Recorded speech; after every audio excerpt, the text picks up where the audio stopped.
Every now and then, a discovery is made that changes everything we thought we knew about the world. A single clue that unlocks a mystery believed to be lost to time. For Alara, a young cartographer from the great city of Gondor, that discovery came in the form of a forgotten journal, hidden deep within the dusty archives of her order. Its pages, brittle with age, spoke of lands beyond the edges of every known map, realms whispered in legend but never truly seen. And as she traced the fading ink with her fingertips, she felt something awaken within her, a pull toward the unknown, a longing to go where no one in living memory had dared to venture. We've all felt that pull, haven't we? That quiet curiosity that asks, what if there's more out there than we've been told?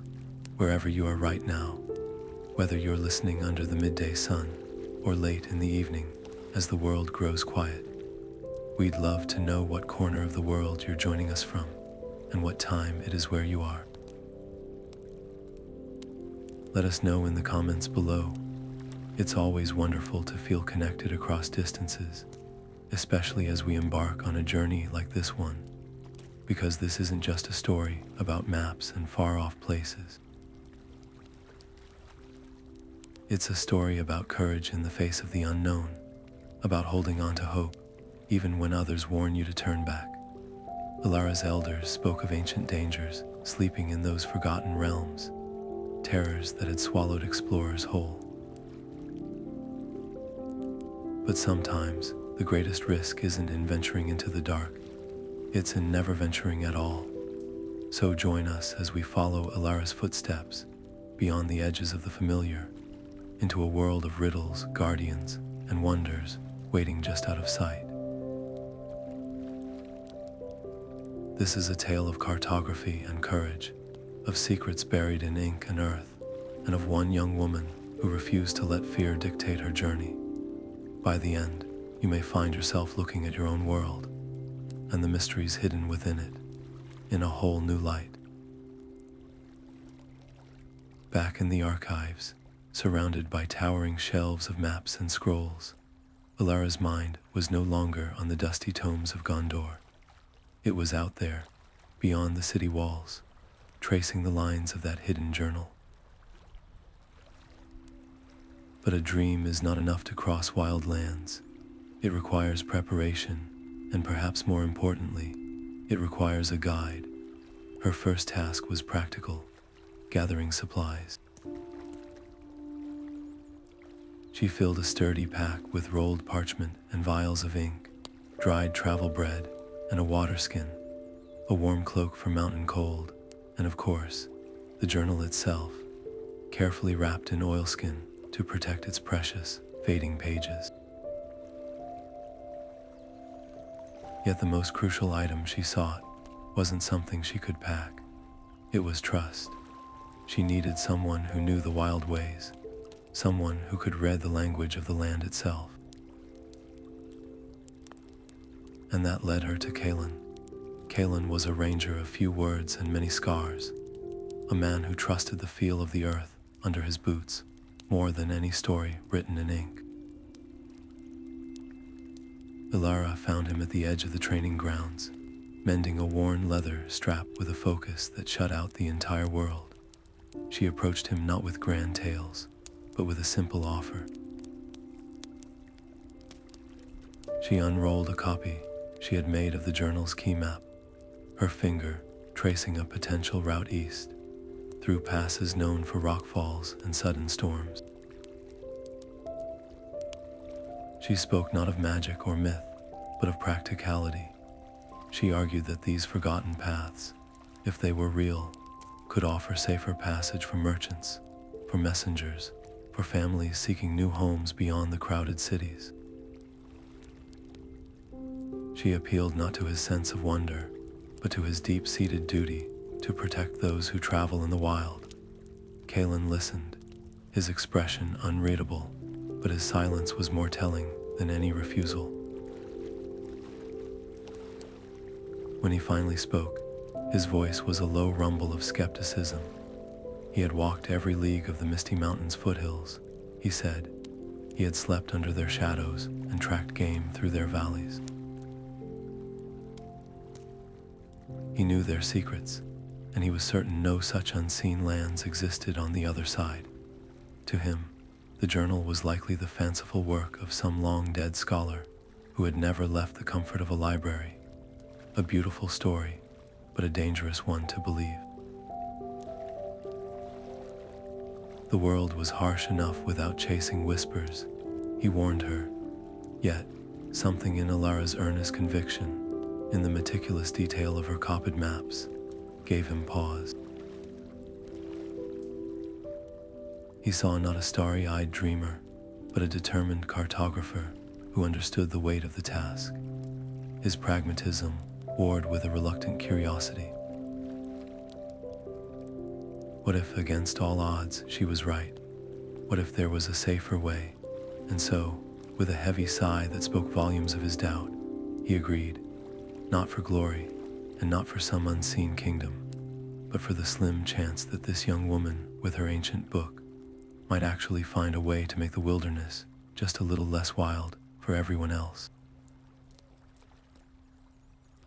The first light of dawn painted the sky in soft shades of rose and gold as Alara and Kalin passed through the great gates of Gondor, leaving the familiar sounds of the waking city behind them.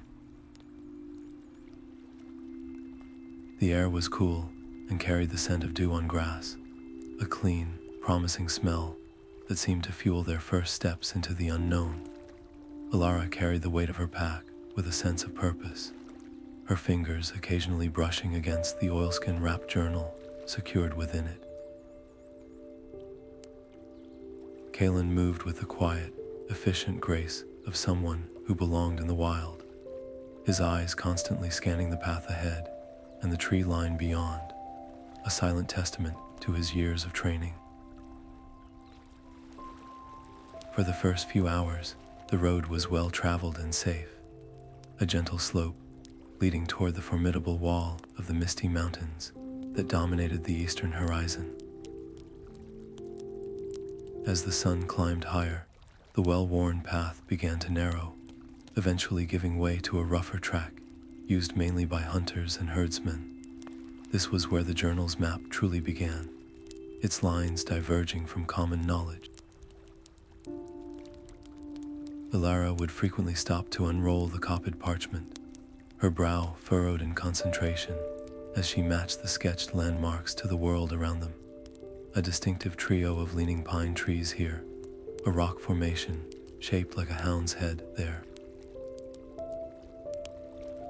Kalin watched her work, his initial skepticism tempered by a grudging respect for her precision. He verified her findings with his own instincts, noting the lay of the land and the subtle signs of passage that she, in her focus on the map, might have missed. Their progress was a slow, deliberate dance between ancient ink and present-day stone, a collaboration between two very different ways of understanding the world. By midday, the terrain grew steeper and more challenging, the air thinning as they approached the eastern passes. These were notorious routes, known for their sudden storms, treacherous footing, and the occasional rockfall that could spell doom for an unwary traveler. Kalin pointed toward the main pass, a deep gouge in the mountain face that was the commonly accepted, though dangerous, path. That way is longer, and the climb is harsh, he stated, his voice matter of fact. But its dangers are known. We can manage them. It was the pragmatic choice, the safe bet for a ranger who understood calculated risks. But as they paused to rest and drink from their water skins, Alara's attention was drawn back to the journal. On the margin of the map, written in a finer, more frantic script than the rest, was a short verse that she had previously considered a mere decorative flourish. Now, standing at the crossroads of decision, The words seemed to vibrate with new meaning. She read them aloud, her voice barely a whisper against the mountain wind. Where the eagle's shadow never falls, and the stream sings upside down, the stone mouth waits for the worthy, behind the sun's liquid crown. Kalin listened, his expression unreadable. A riddle, he said flatly. You would have us trust our lives to a children's rhyme. He gestured again to the known pass, a route of hard, certain reality. But Alara's mind was already racing, her cartographer's soul delighting in the puzzle. The eagle's shadow never falls, a place permanently in shadow, perhaps a north-facing cliff. The stream sings upside down a waterfall, the sun's liquid crown. That had to be the mist at the base of that waterfall, catching the light like a crown of diamonds. She looked up from the page, her eyes alight with a certainty that went beyond simple proof. She pointed away from the main pass, toward a narrower, less traveled gully, shrouded in deep shadow. It's not just a riddle, Kalin. It's a map, a different kind of map. The author didn't want just anyone to find this. He wanted someone who would think. The entrance is there. I know it. The weight of the choice settled over them both. To take the known path was to embrace a danger they could prepare for. To trust the riddle was to step entirely into the unknown, to bet their lives on the cleverness of a long-dead man and the interpretation of a young woman. The wind whistled through the pass, carrying with it the chill of high altitudes and the weight of a decision that would define their entire journey. Trusting the riddle felt less like a decision and more like a leap of faith, a step into a story that was still being written. They turned away from the known, dangerous path and into the shadowed gully Alara had indicated. The air grew cooler instantly, the sounds of the main pass fading into a muffled silence, broken only by their own footsteps on the loose scree. The further they went, the more the journal's poetic clues began to materialize around them. They found the stream that sings upside down a thin, silver ribbon of a waterfall, cascading down a mossy rock face, its gentle roar indeed sounding like a constant, whispered song. And there, behind the veil of mist, where the sunlight refracted into a brilliant, fleeting rainbow, the sun's liquid crown, was a dark opening in the rock that had been completely invisible from any other angle. The cave mouth was low and narrow, carved not by tools, but by time and water, its edges smoothed into strange, organic shapes. A sense of profound age emanated from the darkness within, a stillness that felt watchful.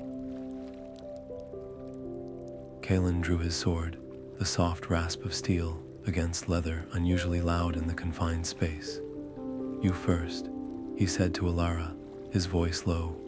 This was your discovery. She nodded, her heart hammering against her ribs not solely from fear, but from the exhilaration of being right. The map was real. The riddle was true. She ducked inside, the world shrinking to the circle of light from her lantern, the air smelling of wet stone and something else, something metallic and ancient. They had taken only a dozen steps into the passage when the world shuddered. It was a deep, grinding vibration that came up through the soles of their boots, a sound of mountains shifting. Behind them, with a roar that drowned out their shouts of alarm, a massive slab of stone slid down from the ceiling, sealing the entrance and plunging them into utter blackness, save for the lone lantern's desperate flame. Before they could even process their trapped state, the tremor was followed by a new sound from ahead, the scrape of stone on stone, a rhythmic, heavy thumping that echoed down the tunnel toward them. As they stood frozen, two shapes detached themselves from the darkness, moving with a slow, inevitable grace. They were figures hewn from the living rock of the cave, twice the height of a man, their forms suggesting powerful warriors from a forgotten age. Their faces were featureless save for a single, deep indentation where their eyes should have been. They did not speak, but as they came to a halt, blocking the only way forward, their meaning was terrifyingly clear. There would be no retreat and no advancement without their permission. The one on the right raised an arm, its stony finger pointing not at the intruders, but at the wall of the cave beside them. Alara swung her lantern toward the spot, her hands trembling. Carved into the wall was a complex circular diagram, a series of interlocking rings marked with ancient constellations and symbols she recognized from the journal's margins. Sketches she had assumed were merely decorative. In the center of the diagram were several stone knobs, like crude buttons, that seemed capable of being depressed in a specific sequence. The guardians stood utterly motionless, their silent demand hanging in the air. This was not a test of strength, but of knowledge. The journal hadn't just led them here, it had given them the key. But could she remember it correctly under the crushing weight of this pressure? With their lives depending on a puzzle based on stars they couldn't even see from deep within the earth. Her breath caught in her throat, a fine mist in the chill air of the cavern. The two stone sentinels stood immovable, their featureless faces seeming to absorb the feeble light from her lantern, and the weight of their silent judgment was a physical pressure. Every instinct screamed at her to panic, to scramble at the sealed entrance, or to look to Kalin for a solution he didn't have. But then her training took over. A cartographer's mind is a library of lines and symbols, of patterns waiting to be recognized. She forced her breathing to slow, her eyes to focus not on the terrifying guardians, but on the intricate diagram carved into the wall. Her fingers, numb with cold and fear, fumbled with the oilskin wrapping. She unrolled the journal, the pages seeming incredibly fragile in this place of brute, ancient stone. She laid it flat on a nearby rock, the lantern held close, its flame flickering as if nervous itself. Her eyes darted between the journal's margins and the wall carving. There, amidst notes on soil composition and wind patterns, were a series of small, almost dismissive sketches, a cluster of stars here, a geometric pattern there. She had always thought them the idle doodles of a wandering mind. Now, she saw them for what they were, the answer key. The central diagram on the wall was a representation of the night sky, as seen from this very mountain on a specific date. But the constellations were from an archaic system, one no longer taught in Gondor. The journal's sketches provided the translation. One showed the hunter's belt aligned with the tip of the White Tower. Another depicted the sickle constellation, dipping below the horizon line. It wasn't just a static map, it was a sequence, a celestial dance frozen in time and stone. It's a date, she whispered, more to herself than to Kalin. The author was here on a specific night. The puzzle is set to that night's sky. Her mind became a whirlwind of calculation, cross-referencing the sketches with the positions of the stone knobs on the wall. Each knob was marked with a faint, eroded symbol that corresponded to a star in the journal. The sequence wasn't random, it told a story. The rising of the traveler's star, followed by the zenith of the forge, and finally the convergence of the two sisters. She reached out, her hand hovering over the cold stone. One wrong press, and the consequences were unthinkable. She could feel Kalin's tense presence behind her, a silent pillar of support, his own life entrusted entirely to her knowledge. With a final, steadying breath, she began. Press. A deep click echoed in the silence. Press. Another click, this one slightly higher in pitch. Press.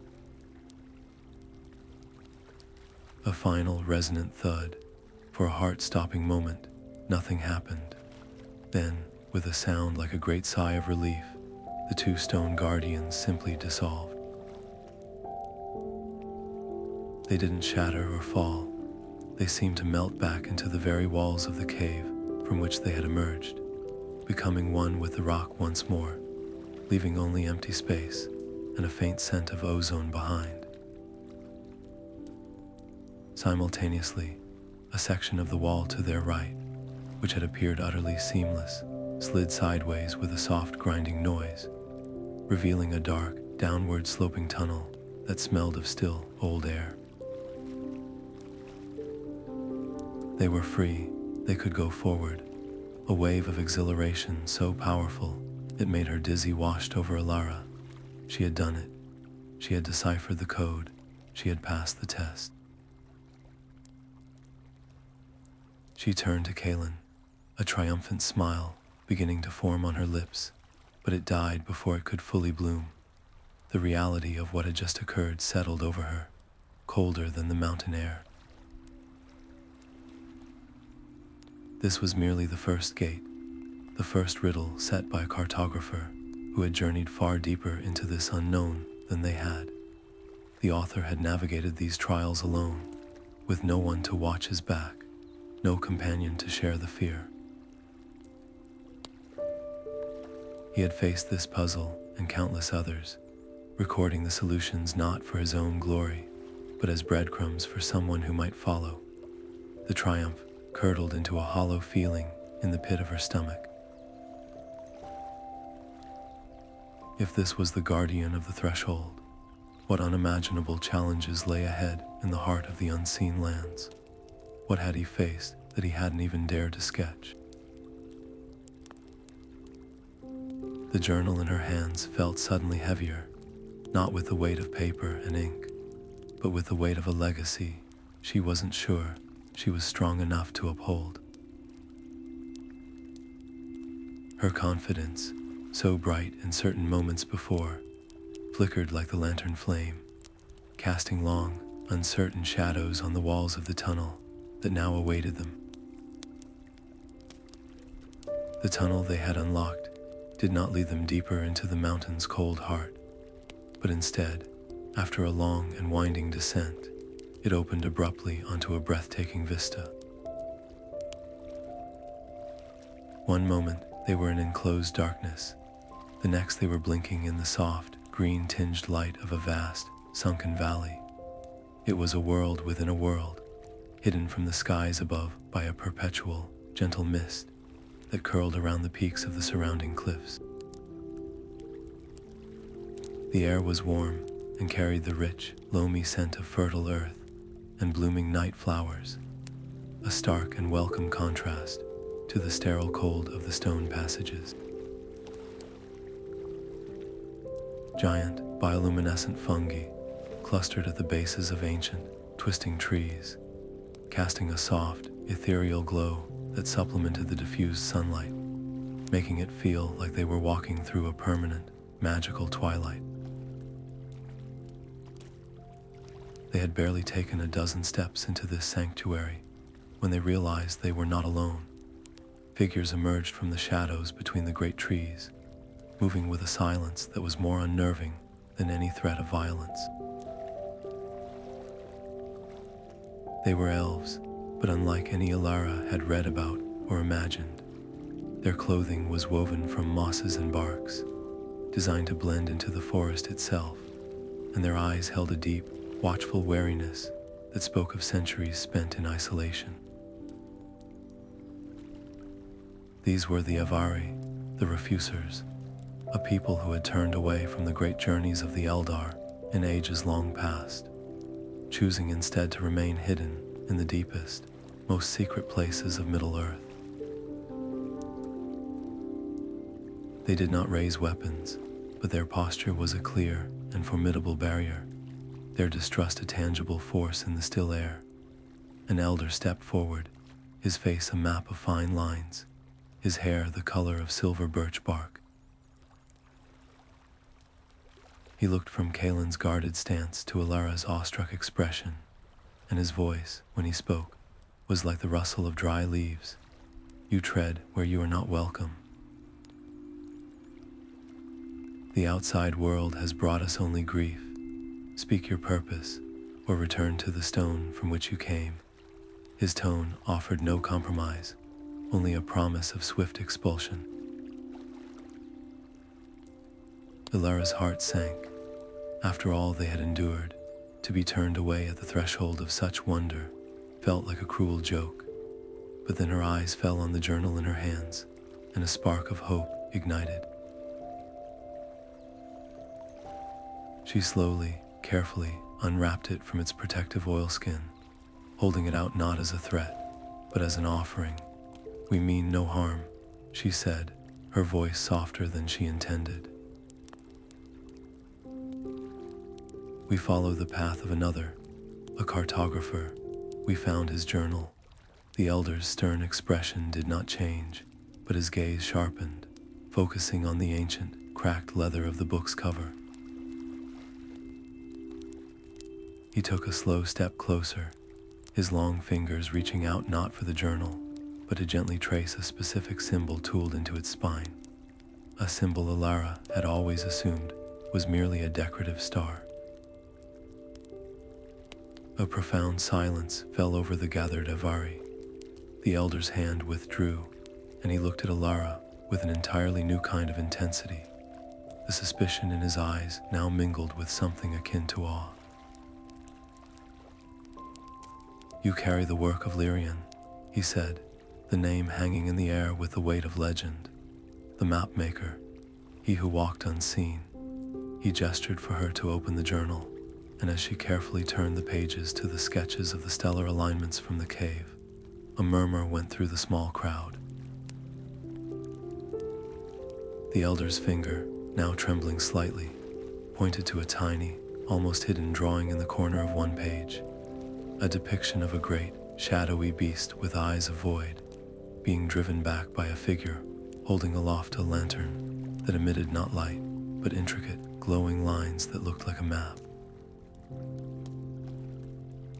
Our songs still tell of him, the elder said, his voice losing its edge, becoming almost reverent. In a time of great darkness, when a beast of shadow and fear preyed upon my ancestors, stealing the very memories of the paths from our minds, leaving us lost and terrified in our own home, he came. He was not a warrior. He carried a sword, but he fought with knowledge. He mapped the creature's domain, charting its lair and the safe routes around it. He did not slay it, for some shadows are too deep to be destroyed, but he showed us how to navigate its territory, how to avoid its attention. He gave us back our valley. He looked from the journal to Alara's face, and for the first time, there was a flicker of warmth in his ancient eyes. We had thought his knowledge lost. And yet, you arrive, holding his wisdom in your hands. Perhaps you are not merely outsiders. Perhaps you are followers. The warmth that had briefly touched the elder's eyes cooled once more, replaced by a deep, grave solemnity. He gestured for them to sit on a fallen log, covered in soft, velvety moss, and as they did, the other Avari melted back into the forest, leaving them in a circle of quiet, with the elder and the gentle glow of the fungi.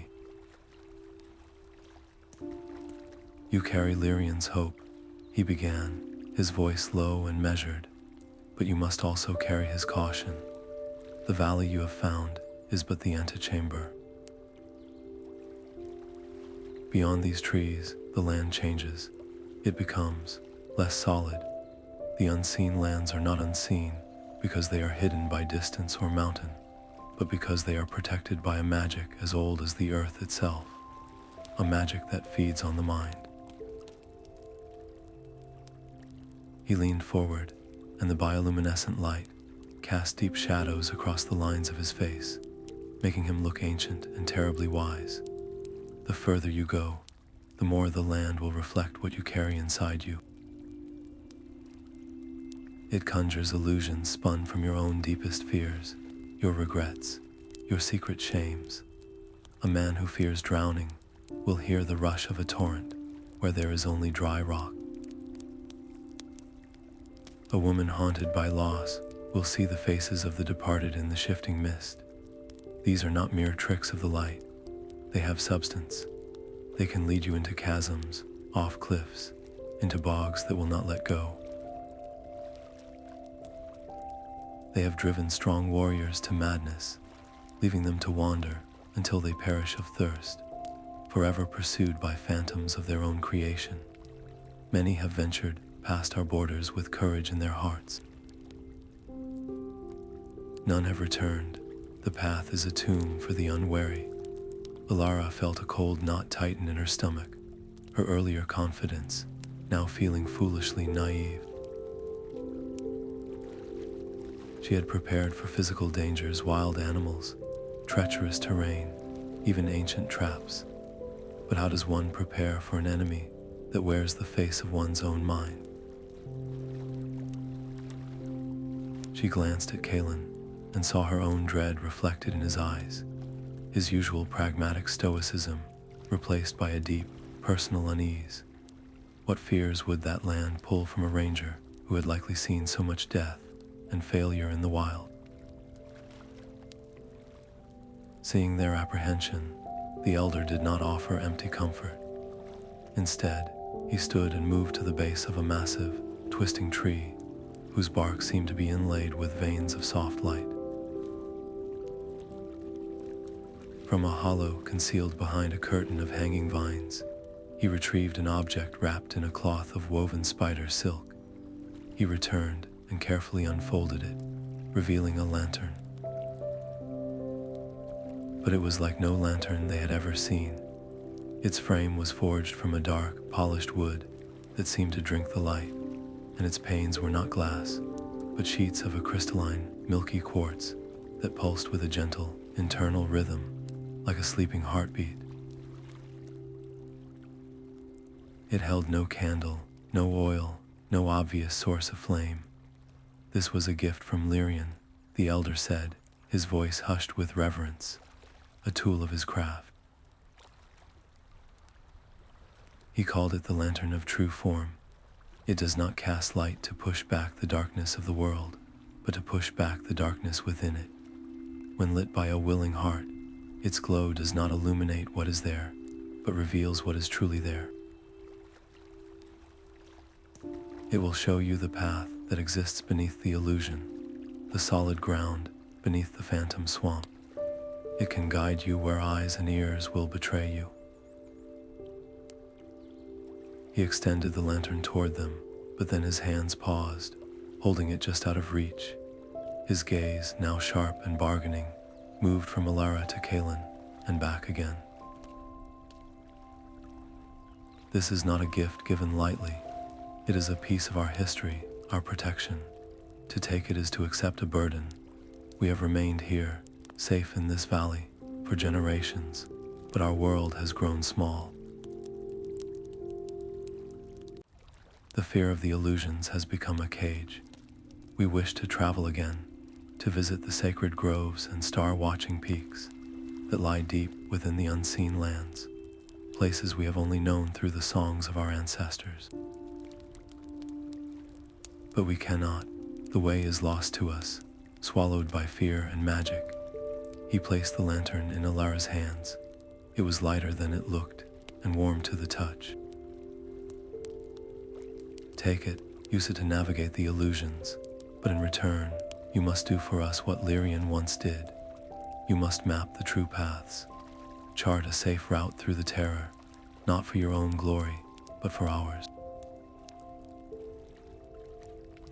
Document the way to the heart of the unseen lands, so that my people may one day walk there without fear. This is our price for our aid. Do we have an accord? The weight of the lantern in her hands felt immense, no longer just a tool, but a contract. They were no longer just explorers seeking knowledge. They were cartographers on a mission of liberation, their pens and parchment now instruments of freedom for an entire people. The journey ahead had just become about far more than their own curiosity.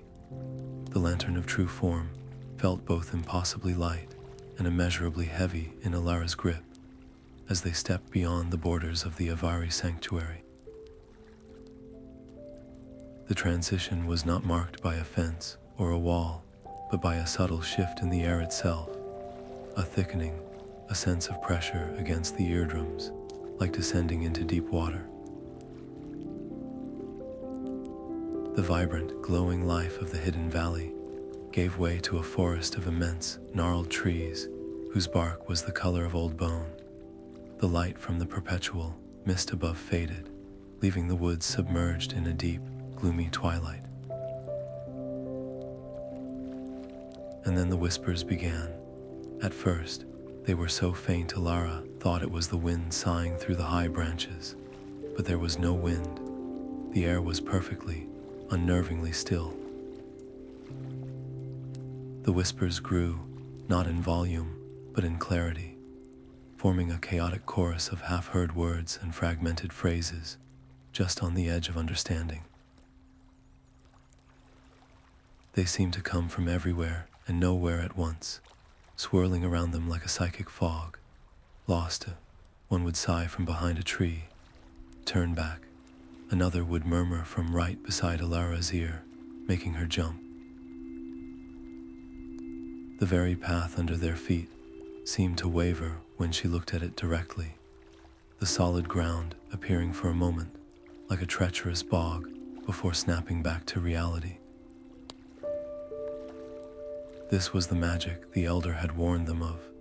It did not attack the body. It assailed the senses, eroding certainty and breeding doubt. Alara's hand tightened on the lantern. Remembering the elder's instructions, she focused her will, her intention, into the strange artifact. Show us the truth. Show us the way. As if in response, the milky quartz panes of the lantern began to glow with a soft, steady, silver light. It did not push back the forest's gloom like a torch would. Instead, it painted over it. Where the silver light fell, the disorienting whispers faded to a distant, harmless hum. The wavering path solidified into a clear, narrow track of packed earth that had been there all along, hidden by the illusion. The lantern's beam was a bubble of sanity in a world gone subtly mad. They could only see a dozen paces ahead at any time, but it was enough. They moved forward in that small pocket of reality, a slow, deliberate procession through a nightmare of perception. Kalin, walking just behind her, was uncharacteristically quiet. His usual vigilant scanning had turned inward, his jaw clenched tight, his knuckles white where he gripped the hilt of his sword. The lantern's light protected them from the external illusions, but it could not shield them from the internal triggers the forest used. The whispers, now muted, began to twist, taking on familiar tones and cadences. For Kalin, they became the voices of the men and women he had failed to protect on past patrols, a merchant family ambushed on the road, a young scout who had wandered too far from camp. The regrets he had buried deep under layers of duty and pragmatism were now being dug up and given voice by the malignant magic of the wood. I told you we shouldn't have taken that route. A voice that sounded exactly like his old captain hissed from the shadows. Your arrogance got them killed. Another, the tearful voice of a grieving mother, sobbed, "Where were you? You promised you would keep him safe." Kalin's steps began to falter. He would stop and turn toward the sounds, his eyes wide with a pain that was decades old, his face a mask of anguish. "I'm sorry," he muttered once, his voice raw. I was too late. He was no longer seeing the path illuminated by the lantern. He was trapped in a gallery of his greatest failures, each one more vivid and punishing than the last. Elara, focused on holding the lantern steady and reading the journal's sparse notes for any clue, didn't notice his distress until it was almost too late. She heard a choked gasp and turned to see Kalin standing at the very edge of the lantern's silver light, staring into the oppressive gloom, his weapon hanging limp at his side. His body was tensed as if to run not away from the voices, but toward them. "I can make it right," he whispered, a terrifying hope in his voice. "I can find them this time." He took a single, fateful step beyond the circle of truth, into the waiting arms of the illusion. The forest seemed to inhale around him, the shadows deepened, and the whispers swelled into a triumphant chorus. In his mind, he saw a clear path opening before him, leading to a sunlit clearing where the faces of those he had lost smiled and beckoned him forward. It was everything he had ever wanted, a chance at redemption offered by the cruelest of liars. He took another step toward a phantom salvation that would have led him directly over a hidden precipice into a ravine below. "Kalin, no." Elara's cry was sharp with fear. She didn't dare leave the path herself, but she lunged forward, her free hand snapping out to grab the strap of his pack, yanking him backward with all her strength. The physical jolt, the sudden break in his trance, was enough. He stumbled back into the lantern's glow, blinking rapidly as the beautiful, heartbreaking clearing ahead of him dissolved back into the grim, twisted trees. He looked down at the ground where he had been about to step and saw only a crumbling edge and a drop into darkness. A shudder ran through his entire frame. He said nothing, but the look he gave Alara was one of pure, unvarnished horror and gratitude. She didn't chastise him. She simply held the lantern higher, its silver light a steadfast beacon against the lies. "Stay close," she said, her voice firm but gentle. "The journal says this forest preys on regret. It offers you what you want most to see to hide what is actually there. We have to trust the light, not our eyes, not our ears." She consulted the journal again, her finger tracing a line Lyrian had scribbled next to a rough sketch of a tree with twisted roots. "The heart's compass will fail you. Trust only the stone and the star." It was another riddle, but in this context, it made sense. Their own hearts, their own desires and fears, were the enemy here. They had to trust external, unchanging markers. Pushing forward became a test of sheer mental endurance. Every step was a battle against an environment that actively conspired to mislead them. Alara focused on the tangible, the feel of the journal's pages, the steady warmth of the lantern in her hand, the solidity of the true path beneath her feet. Kalin, shaken but determined, kept a hand on her shoulder, using her presence and the lantern's beam as his anchor to reality, deliberately ignoring the phantom pleas that still swirled at the edge of hearing. The journey was exhausting, a slow, grinding war of attrition against an invisible foe, just as the psychological weight felt like it would become unbearable. the character of the forest began to change. The gnarled, bone-white trees started to thin, and the oppressive canopy overhead broke apart. The whispers faded away completely, leaving a ringing silence that felt like a blessing. The lantern's silver light, which had been their sole guide, began to dim, its job done. Ahead, they saw a wide, open clearing, bathed in the soft, genuine light of the moon and stars. The ground was covered in soft, normal grass, and the air smelled clean and sweet, free of the cloying, mental static of the woods. They stumbled into the clearing like sailors washing ashore from a shipwreck, their legs buckling beneath them from a fatigue that was more spiritual than physical. For a long time, they just sat on the cool grass, breathing in the real, untainted air, listening to the blessed, ordinary silence. The nightmare forest stood at their backs, a dark, brooding wall that seemed to resent their escape. Above them, the sky was a vast tapestry of stars, clearer and brighter than any they had ever seen from within the borders of known Middle-earth. They had navigated the forest of illusions.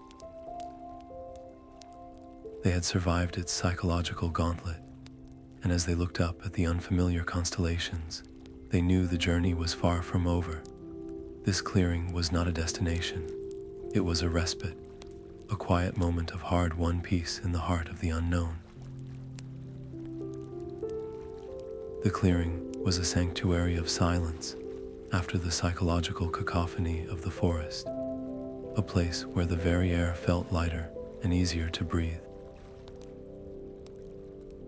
As their heartbeats slowed and the adrenaline of their escape faded, the details of their surroundings began to impress themselves upon them. This was no ordinary meadow. Scattered throughout the tall, silver-tipped grass were the skeletal remains of stone structures, low, crumbling walls that formed geometric patterns, the broken stump of a circular platform, and the most prominent feature, a single, tilting archway of weathered gray stone that framed a specific patch of the star-dusted sky above. This was not a fortification or a dwelling. It was a place of study, of observation. They had found Lyrian's observatory. Alara moved through the ruins with a reverent touch, her cartographer's soul recognizing the purpose in the placement of every fallen stone.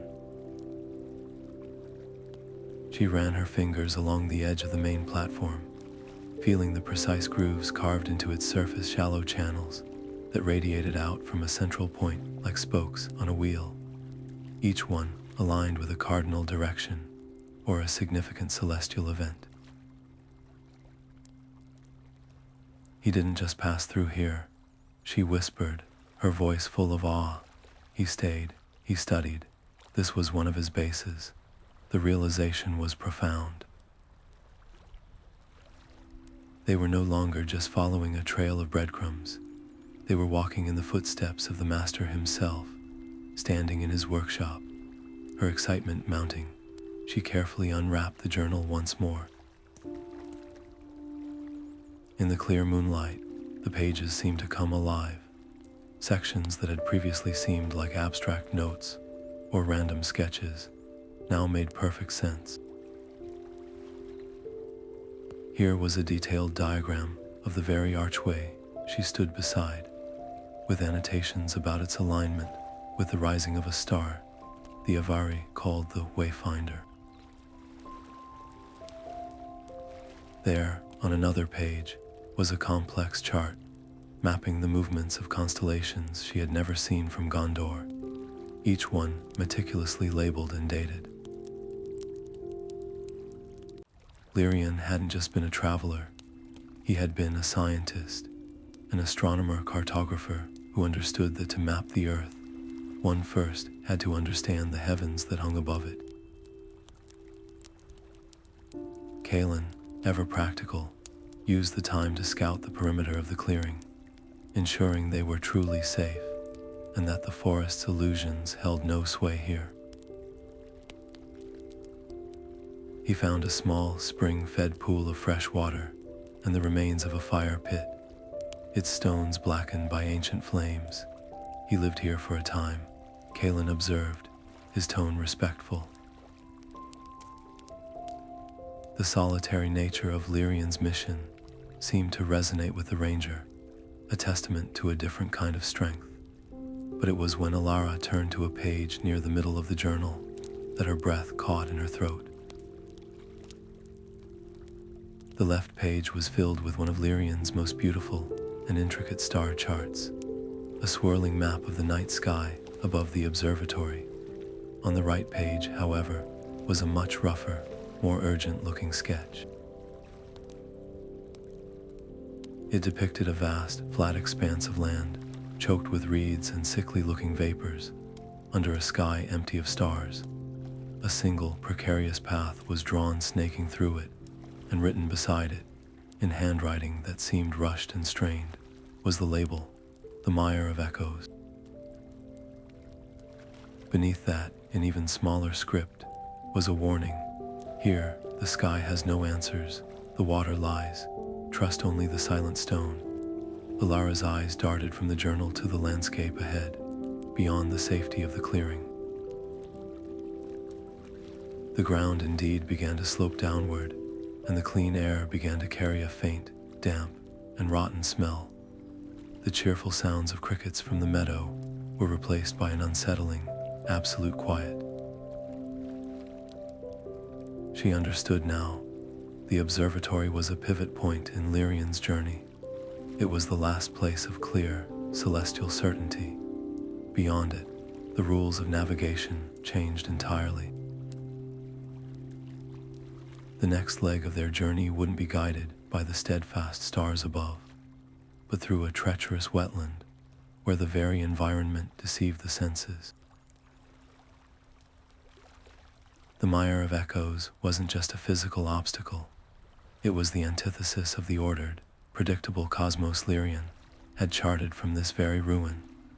Their way forward was into a place that swallowed light and truth, a bog where the only thing you could trust was the ground immediately beneath your feet, if you could even find it.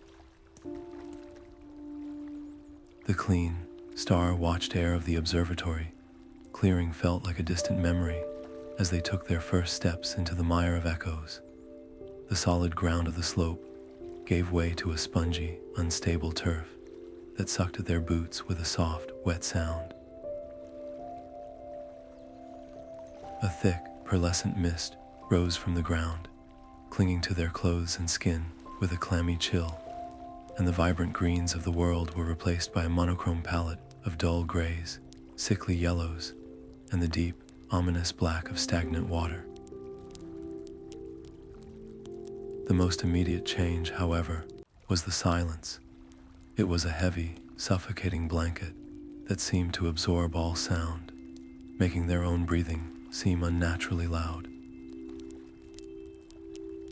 It was a silence that felt like it was waiting to be broken, and break it did. At first, it was just a faint, distant hum, like a conversation happening several rooms away. But as they ventured deeper, the hum resolved into distinct, recognizable sounds, a snippet of a cheerful tavern song from Gondor, the familiar call of a street vendor hawking his wares, the gentle chime of the city's evening bells. It was a tapestry of home, woven from sound and projected into the oppressive silence of the bog. The effect was not comforting, it was deeply unnerving. These were sounds that had no business being here, in this forsaken place. Alara's grip tightened on the lantern of true form, but its soft silver glow seemed to struggle against the auditory illusions, unable to silence what could not be seen. Then the voices began. They started as gentle calls, just on the edge of hearing. "Alara, is that you, my dear?" It was the voice of her old mentor from the archives, a man who had died 2 winters prior.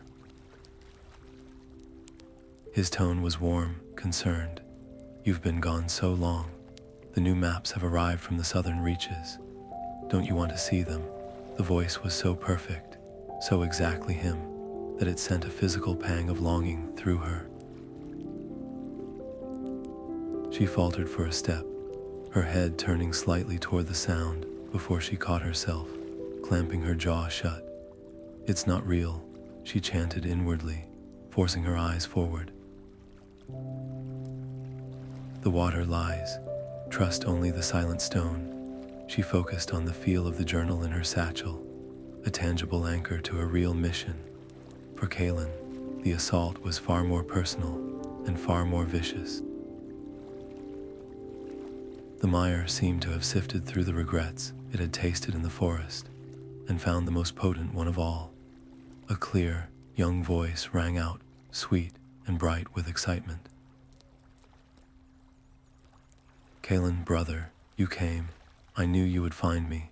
It was Lyra, his little sister. She had been lost to a fever when he was just a boy, and the guilt of not being there, of being away on his first patrol when she slipped away, had been a shadow over his heart his entire life. The voice was exactly as he remembered it, a sound he thought he'd forgotten. "Kalin, over here, look, I found a path. It's safe, I promise," the voice called, full of innocent joy. "We can go home together. Mother and father are waiting." Every word was a carefully aimed arrow, striking the bullseye of his deepest, most tender wound. Where Alara heard a ghost, Kalin heard a miracle. The mire wasn't just mimicking a voice, it was crafting a reality where his greatest failure could be undone. His pragmatic resolve, so solid in the face of tangible danger, crumbled before this emotional phantom. His breathing became ragged, and his steps, which had been carefully following Alara's, began to drift. Alara, focused on testing the ground ahead with a long staff, didn't notice his distraction until she heard a soft, wondering laugh behind her. She turned to see Kalin standing still, a smile on his face that she had never seen before, a smile of pure, unburdened relief. He was looking off into the thick, swirling mist, his hand half raised as if to wave. "Lyra," he whispered, his voice thick with emotion. "Kalin, no." Elara cried out, but her warning was just another sound in the cacophony of lies. To him, her voice was distant, unimportant. His sister's voice was right here, so close. "This way, quickly, before the path fades," the illusion of Lyra urged, and Kalin obeyed without a second thought. He took a step away from the firm ground, then another, moving with a determined speed toward the sound. Elara lunged for him, but her fingers only brushed the fabric of his cloak as he strode into the mist. The ground where he was walking looked solid, covered in the same reeds and grass, but the lantern's beam, falling upon it, revealed the horrifying truth for a split second. A shimmering, oily film of water over a pit of pure blackness. It was a sinkhole, perfectly disguised by the marsh's magic. "Take my hand, brother, we're almost there," Lyra's voice sang, and Kalin took one final, committed step forward into nothingness. The ground vanished beneath his feet. A shock of cold, foul water swallowed his leg up to his thigh as he plummeted downward, the sudden reality of the drop jolting him from his trance. His arms flailed, scrabbling for purchase on the crumbling, muddy edge of the sinkhole. The beautiful vision of his sister vanished, replaced by the terrifying reality of a dark, sucking mire pulling him down. Elara didn't hesitate. She threw herself flat on the solid ground, stretching the lantern of true form out over the pit. "Look at the light, Kalin. Look at it." She screamed, her voice cracking with desperation. The lantern's silver glow washed over the scene, and the illusion shattered like glass. The image of a sunny path dissolved, revealing the grim, vertical walls of the sinkhole. The cheerful calls of his sister, twisted and distorted into the mocking, gurgling laughter of the bog itself. The reality was hideous, but it was real. Seeing the true nature of his predicament, the ranger's survival instincts kicked in. He stopped struggling against the mud and forced himself to go still, distributing his weight to slow his sinking. His eyes were locked on the lantern's beam, using it as his only fixed point in a world of liquid deceit. Alara, lying on her stomach, stretched her other arm down as far as she could. "Your hand, give me your hand." Their fingertips brushed, then missed. The mud made a thick, sucking sound as he sank another inch. With a grunt of effort, Kalin managed to wrench one arm free from the clinging mud and thrust it upward. Elara's hand closed around his wrist with a grip of iron. At the exact moment, his own hand found hers. Anchoring her feet against a sturdy root, she pulled with every ounce of strength she possessed, her muscles screaming in protest. For a terrifying moment, nothing happened, the mire refusing to release its prize. Then, with a sound like a giant sigh, the bog relinquished him. He slid out of the hole, covered in black slime and reeking of decay, collapsing onto the solid ground beside her, gasping for air.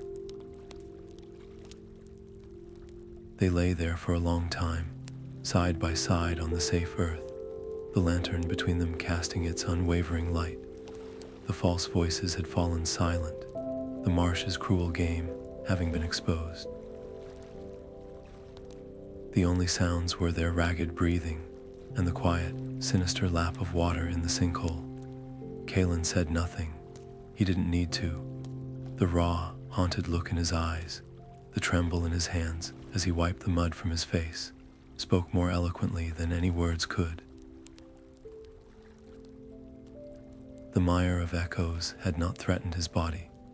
It had violated his most sacred memory, and the violation left a wound far deeper than any physical scar. They had survived its first and most brutal test, but the cost was written plainly on the ranger's soul. The solid ground that met their boots felt like a gift from the very earth, a firm and unwavering promise after the liquid treachery of the mire. They scrambled away from the reed-choked edge, collapsing onto a wide, flat shelf of dark rock that rose from the wetlands like an island fortress. For a long moment, they simply lay there, chests heaving, coated in mud that smelled of decay and ancient water, listening to the blessed absence of phantom voices. The only sounds were their own ragged breaths and the distant, normal croaking of actual marsh frogs. The lantern of true form, its silver glow now seeming dimmer, almost weary, sat between them like a silent third companion that had just saved a life. As the adrenaline began to ebb, replaced by a bone-deep exhaustion, Alara's training reasserted itself. They were safe for now, but they were still deep within the Mire of Echoes, and the journal had warned of darker things that stirred with the night. She pushed herself up, her muscles protesting, and reached for the precious book. The oilskin wrapping was damp, but the pages inside were mercifully dry. She turned to the section detailing this part of the journey, her eyes scanning Lyrian's precise script. The entry was shorter than most, and the handwriting here was tighter, more hurried, as if written under duress. It described this very island of rock, this place of respite, and then it mentioned the way forward. Her brow furrowed. According to the text, their path ahead was blocked by a deep, seemingly impassable chasm, one that had forced Lyrian to wait. But he had not turned back. He had written a single, perplexing phrase: "The bridge of stone that is not there awaits the touch of the pearl-handed queen." Kalin, wiping black sludge from his face, watched her. "What does it say? Is there a way across?" His voice was hoarse, the usual confidence replaced by a raw vulnerability that the Mire's illusions had carved out of him. Elara read the line aloud, the words feeling strange and mystical in the thick air. "A bridge that isn't there," Kalin repeated flatly, a flicker of his old skepticism returning, tempered now by a hard-won caution. More riddles, more games. After what we just faced, must we put our faith in another phrase that could mean anything? But Alara was already cross-referencing, her mind making connections where his saw only frustration. She flipped back through the journal to the star charts from the observatory. "The pearl-handed queen," she murmured, her finger tracing a familiar constellation. "It's not a queen, it's the moon," the Avari elder called it, that in one of his stories, the queen of the night, whose pale hands scatter pearls of light across the water. She looked up at the sky, where the sun was beginning its slow descent toward the horizon, painting the mist in shades of orange and purple. He's not talking about a physical bridge. He's saying the way across only appears under moonlight. It must be a causeway, something just below the water's surface, invisible by day, but revealed when the moon reflects off it.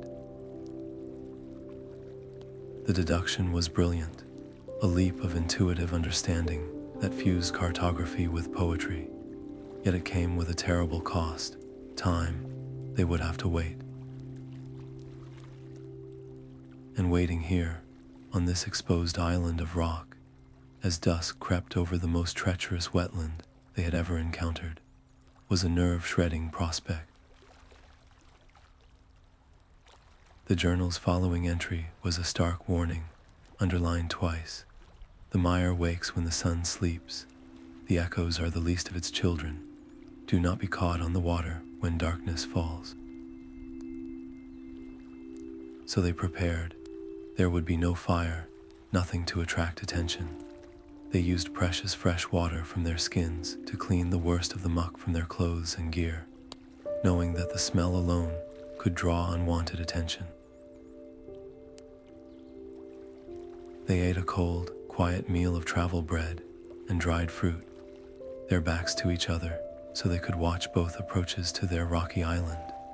As the sun finally dipped below the horizon, plunging the world into a deep, velvety blue, the temperature dropped sharply. The mist began to glow with a faint, phosphorescent light, and the ordinary sounds of the marsh fell silent once more. This new quiet was different from the illusionary silence they had experienced before. This was a watchful, predatory hush. Things moved in the periphery of their vision, not phantoms for the mind, but solid, slithering shapes, disturbing the black water. Occasionally, a low, guttural croak would echo from the deep channels, a sound that spoke of sighs and hunger. They sat shoulder to shoulder, the lantern of true form between them, its light a comforting presence in the growing darkness. Every rustle in the reeds, every soft splash in the water, made them tense. Kalin's had never strayed far from his sword, and Alara held the journal open on her lap, her fingers resting on the page as if for reassurance. They were trapped in a tense vigil, their entire plan hinging on the rise of the moon and the truth of a dead man's poetic clue. The line between courageous deduction and foolish hope had never felt so thin. Above them, the first pinpricks of stars began to appear, and they waited, each minute stretching into an eternity, for the pearl-handed queen to make her entrance and show them the path they desperately needed to see. The wait was an agony of strained silence and creeping cold, each minute stretching into an hour as the deep blue of dusk deepened into the absolute black of a moonless night. The sounds from the water grew closer, more deliberate, and Alara found herself holding her breath, listening for the telltale slip of something scaling their rocky island. Just as the tension felt unbearable, a sliver of brilliant white light pierced the eastern horizon. The pearl-handed queen was rising. Slowly, majestically, the moon climbed into the clear patch of sky above the mire, its light not the soft silver of the lantern, but a sharp, brilliant white that turned the world into a study of stark contrasts between light and shadow. As the moon's rays touched the surface of the stagnant water, something miraculous happened. Where before there had been only a seemingly bottomless, ink-black chasm separating them from the far shore, a path of light began to materialize. It wasn't a structure of stone and mortar, but a causeway of concentrated moonlight itself, a glowing, pearlescent ribbon that seemed to be woven from the very essence of the moonbeams, reflecting off a mineral-rich, crystalline layer just beneath the water's surface. It shimmered with an ethereal, solid beauty, a bridge of pure light spanning the terrifying drop. Lyrian's riddle was not just true, it was a breathtaking understatement. Without a word, they rose. There was no time for admiration. The bridge of light was their only chance, and they had to take it before the moon's angle shifted, or some creature of the deep took notice. Elara shouldered her pack, clutching the journal, while Kalin took a firm grip on his sword, his eyes scanning the skies above the bridge. They stepped onto the glowing path.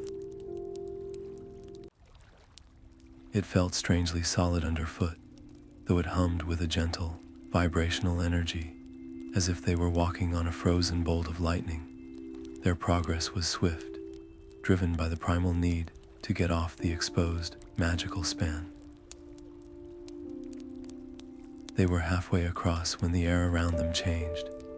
A wave of ancient, watchful malice washed over them, so potent it felt like a physical blow. From the towering rock formations that flanked either side of the chasm, dark shapes detached themselves from the shadows. They were immense, their forms sleek and predatory, with wingspans that blotted out the stars as they dove.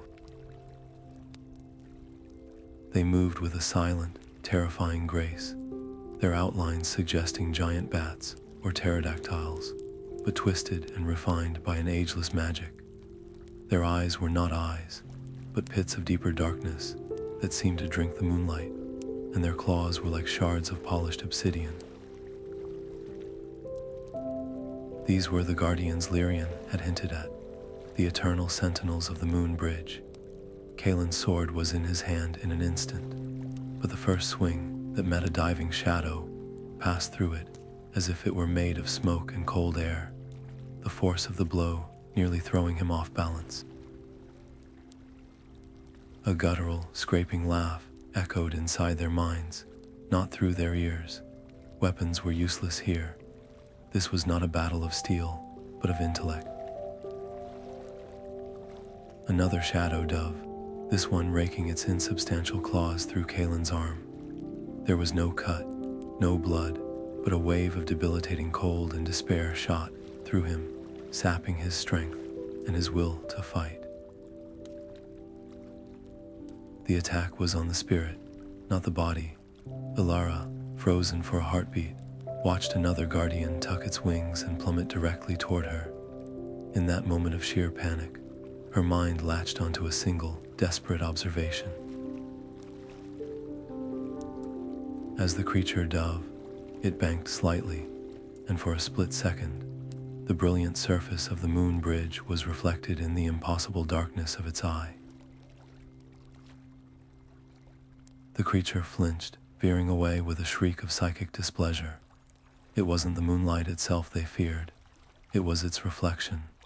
Its purity, its order, was an anathema to their shadowy, chaotic nature. Kalin, she yelled, her voice thin against the psychic onslaught. The light, don't look at them, look at the bridge, use the reflection. Understanding flashed in his eyes.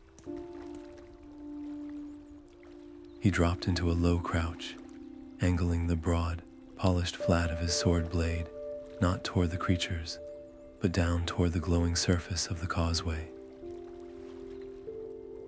He caught a swath of brilliant white light and reflected it upward, just as another shadow dove. The beam of concentrated moonlight struck the creature square in its chest. The effect was instantaneous and dramatic. The creature didn't just veer away, it screamed, a sound of pure anguish that existed only in their minds, and its form seemed to unravel at the edges, dissipating like smoke in a strong wind. It was their only defense. They moved back to back, a frantic, dancing pair in the center of the glowing bridge. Alara, lacking a blade, frantically unscrewed the polished metal water flask from her pack, using its curved surface to catch and redirect the light. Kalin became a whirlwind of reflected brilliance, his sword flashing not as a weapon, but as a mirror, painting the air with defensive strokes of pure moonbeam. They were no longer fighters, they were artists, and their medium was light. They created a shifting, dazzling web of reflections, a defensive lattice that the Shadow Guardians were unwilling to cross.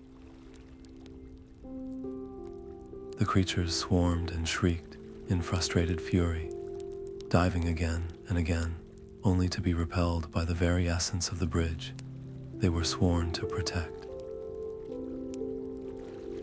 It was a terrifying, exhilarating ballet that lasted for an eternity and no time at all.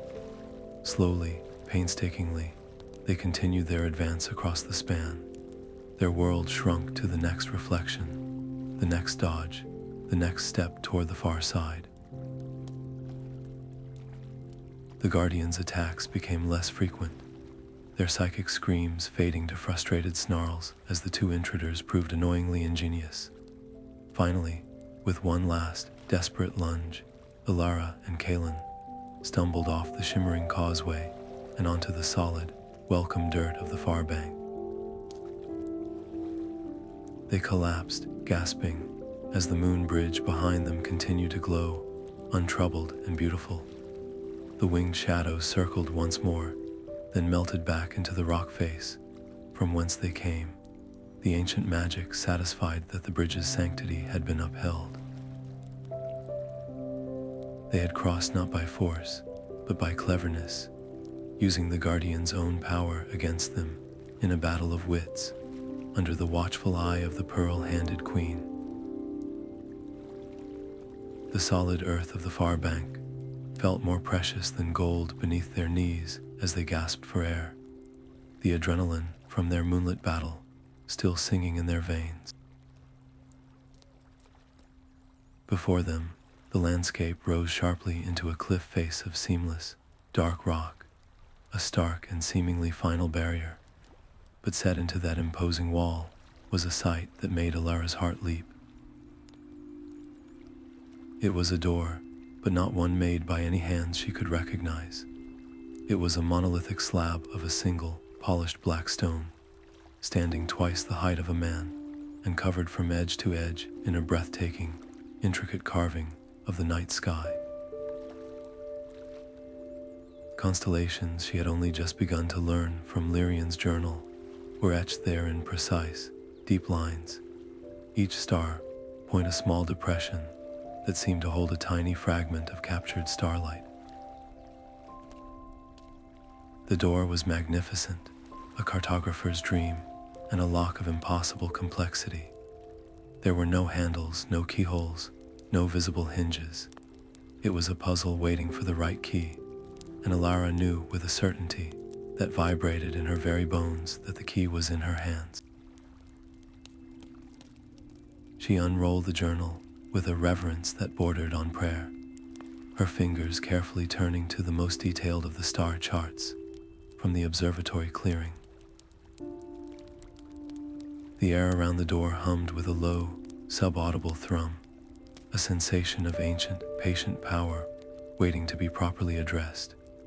Kalin stood guard, his eyes scanning the now quiet chasm behind them, his body still tense from the fight. But even he could not help but be awed by the silent, stellar majesty of the barrier before them. Elara's eyes darted between the journal's vellum pages and the stone canvas of the door. The correlation was not direct, it was a translation. The chart in the book showed the sky as seen from the observatory on a specific solstice. The door showed the same sky, but from a different perspective, as if viewed from directly above or from some point beyond the world itself. It was a test of spatial understanding, of being able to hold two different views of the same truth in one's mind and find the unifying principle. Her lips moved silently as she traced lines with her finger, muttering names of stars and angles of declination. This was no longer about survival or evasion. This was a pure, intellectual duel between her mind and the mind of the long-dead genius who had built this place. She found the anchor point, the North Star, fixed and unchanging in both depictions. From there, it was a matter of rotation and alignment. The constellations on the door were not static carvings. Each one was a separate disk of stone, set within the larger door and capable of being rotated independently. Taking a deep, steadying breath, she placed her hands on the cool, smooth stone. She began to turn them, one by one, her movements slow and deliberate. The hunter was shifted a quarter turn counterclockwise. The sickle was tilted upward. The two sisters were brought closer together. With each adjustment, the hum in the air intensified, changing in pitch, as if the door itself were tuning itself to her actions. Kalin watched, his pragmatic skepticism utterly silenced by the profound magic of the moment. With the final constellation, the tiny, intricate pattern of the wayfinder aligned into its correct position, a deep, resonant clunk echoed from within the heart of the mountain. The sound was not loud, but it was felt as much as heard, a vibration that traveled up through their boots and into their souls. For a moment, nothing else happened. Then, without a sound, the immense stone door began to slide sideways into the rock face, retreating with a grace that belied its incredible weight. It revealed not a simple cave, but a breathtaking, impossible vista. A wave of air washed over them, and it was unlike any air they had ever breathed. It was cool and carried the clean scent of ozone and stone, but beneath that was a profound, energetic hum, a sensation of ancient magic so potent it was almost a taste on the tongue, a shimmer in the corners of their vision. The cavern that opened before them was vast, its ceiling lost in a darkness so high it might have been a night sky itself, but the true wonder lay on the walls and the floor. The entire cavern system was illuminated by a soft, pulsating, bioluminescent glow. Giant fungi, in shapes both familiar and fantastical, some like wide, flat shelves, others like delicate, glowing ladders, covered every surface. And on every available inch of these fungal canvases, maps had been grown. This was the revelation that stole the breath from Alara's lungs. These were not maps drawn in ink or carved in stone. They were living maps.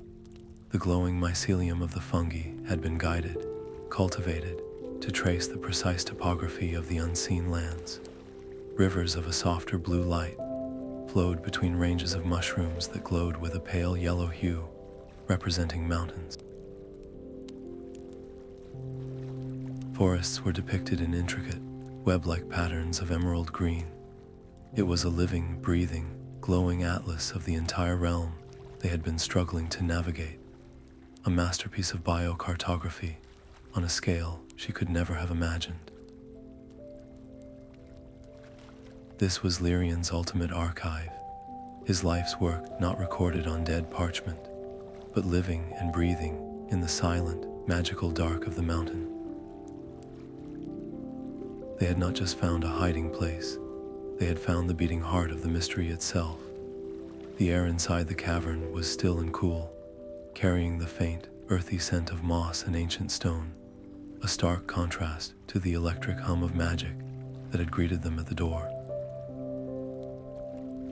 Their footsteps were hushed on the soft, fungal floor as they moved deeper into the living map room, their eyes struggling to take in the sheer scale of the cartographic wonder surrounding them. It was in the very center of the main cavern that they found him, nestled within a natural alcove, seated at a low stone table that was more a part of the living rock than a piece of furniture, was a skeletal figure still clothed in the faded, tattered remnants of travel, worn leather and wool.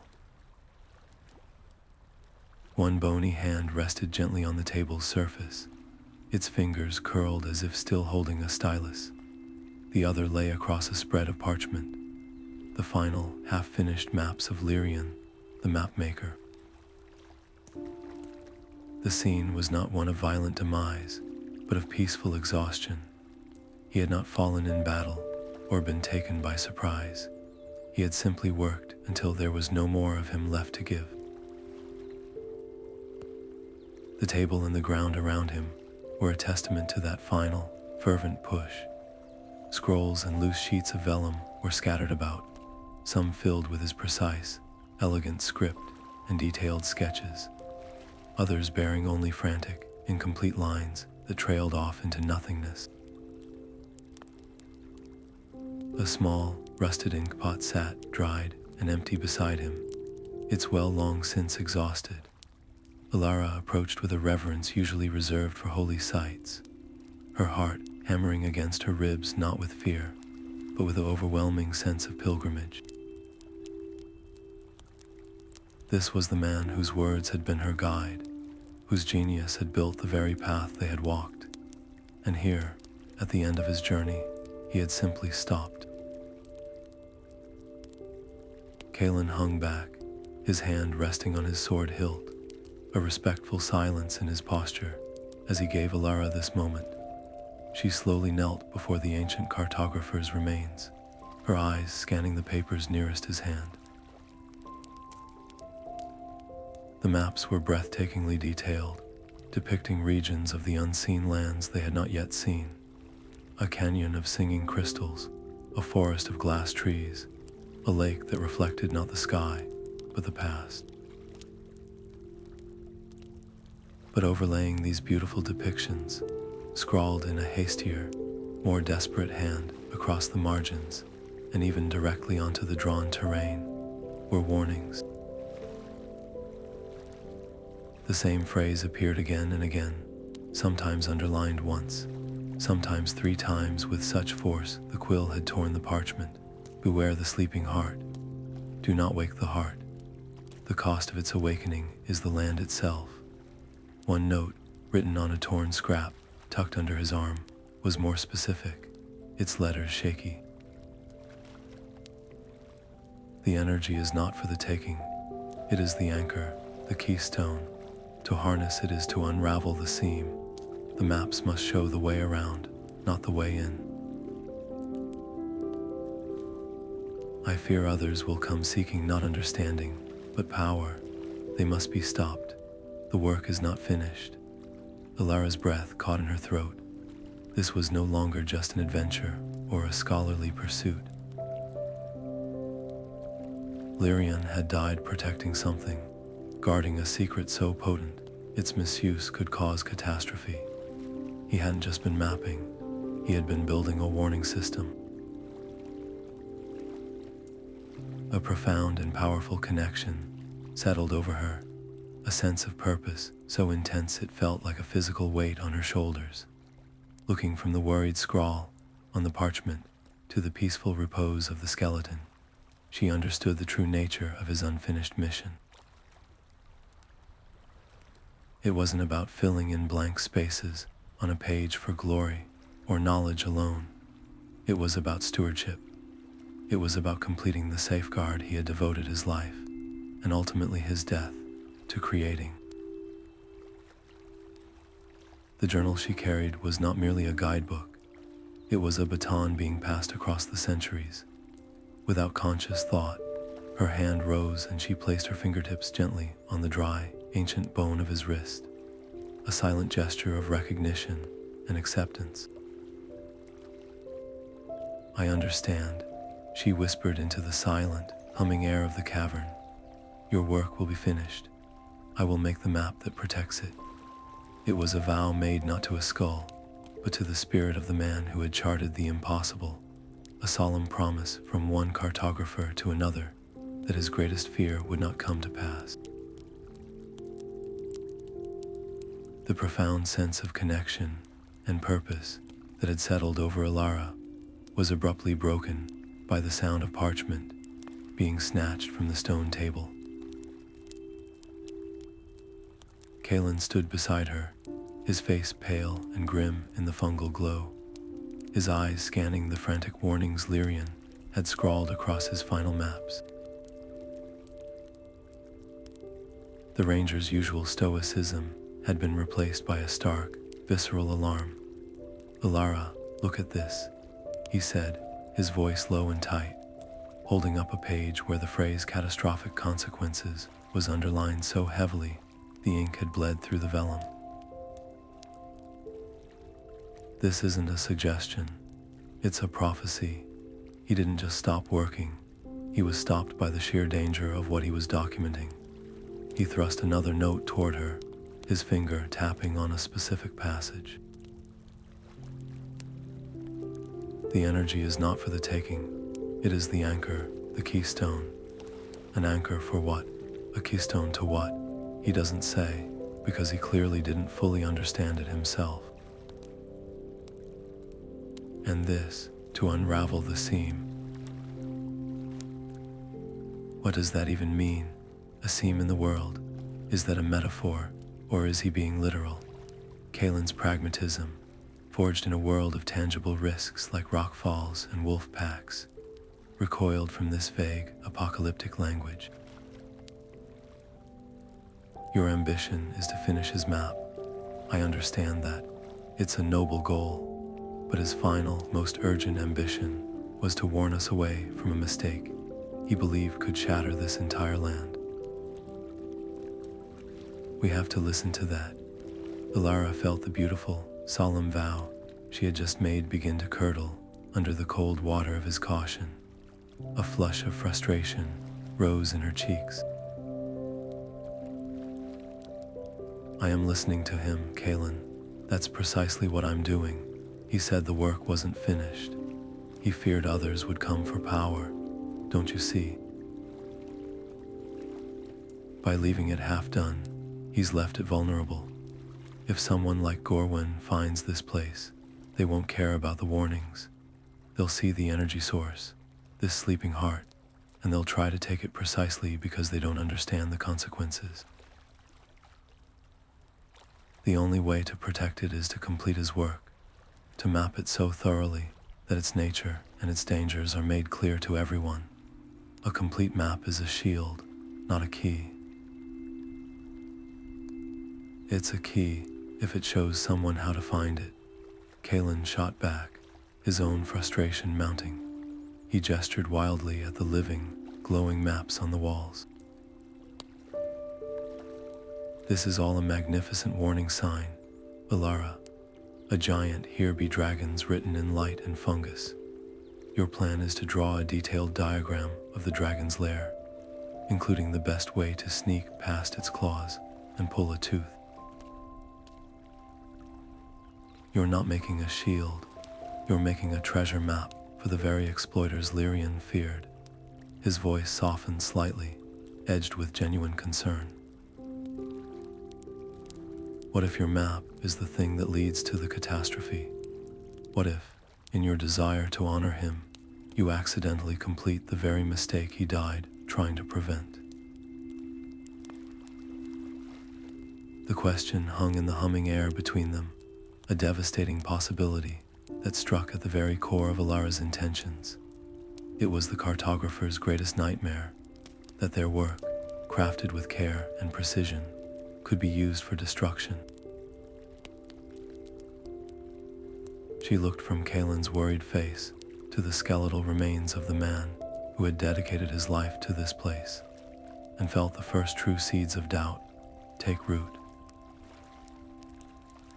Her ambition, which had felt so pure and righteous moments before, now seemed reckless, even arrogant. Who was she, a young cartographer from Gondor, to believe she could handle forces that had ultimately overwhelmed a genius like Lyrian?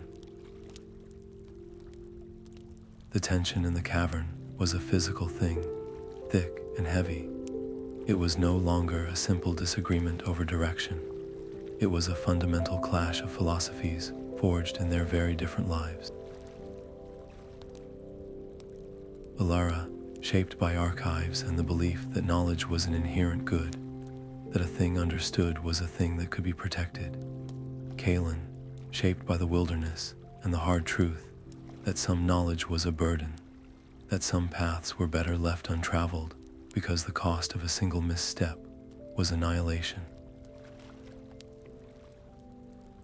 Finally, Alara let out a long, slow breath, the fight draining out of her. She looked at the scattered, half-finished pages. "You're right," she conceded, the words tasting like ash. "I got swept up in the moment, in the romance of it all." She met his gaze, her expression now sober and determined. "But you're also wrong that we should just leave. Turning our backs on this isn't caution, it's negligence. We have to understand what we're dealing with before we make a single mark on a new map. We study. We read every single word he left behind. We cross-reference every warning with every chart. We don't take a single step toward this heart until we know, without a shadow of a doubt, what it is, what it does, and what the true price of waking it would be. We proceed, but we do it his way, with utmost caution." Kalin studied her face, looking for any sign of the earlier, headstrong fervor. Seeing only clear-eyed resolve, he gave a single, sharp nod. "Agreed, we study, and if the study tells us the only safe course is to seal this cavern and never speak of it again, that is the map we make." It was a compromise, but a fragile one, built on a shared fear of the unknown power, sleeping somewhere in the rock around them. The grand mission of completion was put on hold, replaced by the meticulous, urgent task of deciphering a dead man's fears, hoping his words would be enough to prevent them from becoming their own reality. The silence of the cavern became a library of its own, filled not with books, but with the desperate, fading voice of a man who had seen too much. Elara and Kalin worked by the steady, pulsating glow of the fungal maps, spreading Lyrian's final notes across the stone table, treating each scrap of parchment with the reverence of Holy Scripture. The initial conflict between ambition and caution melted away, replaced by a shared, solemn duty to understand. They weren't just reading words, they were piecing together a prophecy. Elara's cartographer's mind, trained to see patterns in landscapes, began to see them in Lyrian's warnings. She cross-referenced his frantic marginalia with the larger, more serene finished maps. A note about tremors in the deep was placed near a chart of a vast underground river system. A warning about the sky falling was scribbled beside a detailed geological survey of a crystalline plateau. Slowly, a terrifying picture emerged. The sleeping heart was not a metaphor. It was a literal, physical phenomenon. According to Lyrian's research, deep beneath the valley they had just traversed lay a massive, unique geological formation, a cavern of immense, concentrated crystal that acted as a keystone, its inherent energy field exerting a stabilizing pressure on the very bedrock of the unseen lands. It was a geological anchor, and it was, in Lyrian's words, asleep, meaning it was in a state of perfect, fragile equilibrium. Disturbing this equilibrium, the notes suggested, would be like pulling the foundational stone from an archway. The result wouldn't be a localized cave-in. It would be a catastrophic, region-wide seismic event. The earthquakes would ripple outwards, not only collapsing the hidden valleys and canyons, but potentially triggering avalanches in the surrounding mountains, affecting lands and people far beyond this hidden realm. Lyrian's greatest fear was that someone would see this immense energy not as a stabilizer, but as a resource, a battery to be tapped. His writings describe the potential result in stark, horrifying terms. Entire landscapes rendered unrecognizable, sacred sites buried, and the unique, peaceful ecosystems of the unseen lands obliterated in a single, violent spasm of the earth. But just as this grim understanding solidified, Elara's finger traced a different set of notes, these written in a calmer, more hopeful hand, likely from an earlier, more optimistic time in Lyrian's long mission. Here, the genius cartographer mused on the same energy, not as a destructive force, but as a transformative one. He theorized that the heart's energy field was intrinsically linked to the very illusions that protected the land. The misty vales, the shifting forests, the auditory phantoms of the mire, they were all, in his view, a side effect of the crystal's stable, sleeping emissions. In one particularly beautiful passage, he wondered if the energy could be carefully, gently awakened, not to be extracted, but to be redirected. This was the tantalizing, dangerous hope that lay at the core of the journal. Lyrian postulated that a controlled, precise intervention could shift the energy field from a state that created protective illusions to one that created permanent, stable pathways. It wouldn't dismantle the land's natural defenses against those with harmful intent. Instead, it would reweave them. It could make the entire realm permanently accessible to those who approached with respect and a pure heart, effectively ending the isolation of the Avari elves and opening a new chapter of safe exploration and understanding. The benefit was staggering to consider: a hidden world of wonder and knowledge, integrated with the rest of Middle-earth, not through conquest, but through careful, benevolent stewardship. The duality of the sleeping heart now lay bare before them. It was both the land's greatest vulnerability and its most magnificent potential. One path led to absolute, irreversible ruin. The other led to a golden age of discovery and connection. The precipice they stood on was no longer just physical, it was ethical, a razor's edge between catastrophic arrogance and profound wisdom. The journal provided the theory, but it did not provide the instructions. Lyrian had died before he could solve the final, crucial puzzle: how to gently wake the heart without sending the entire world crashing down around it. The fragile truce of scholarly focus was shattered by a sound that was both terribly final and unnervingly soft. It was the deep, resonant thud of immense stone meeting stone, a vibration that traveled through the soles of their boots and up into their bones.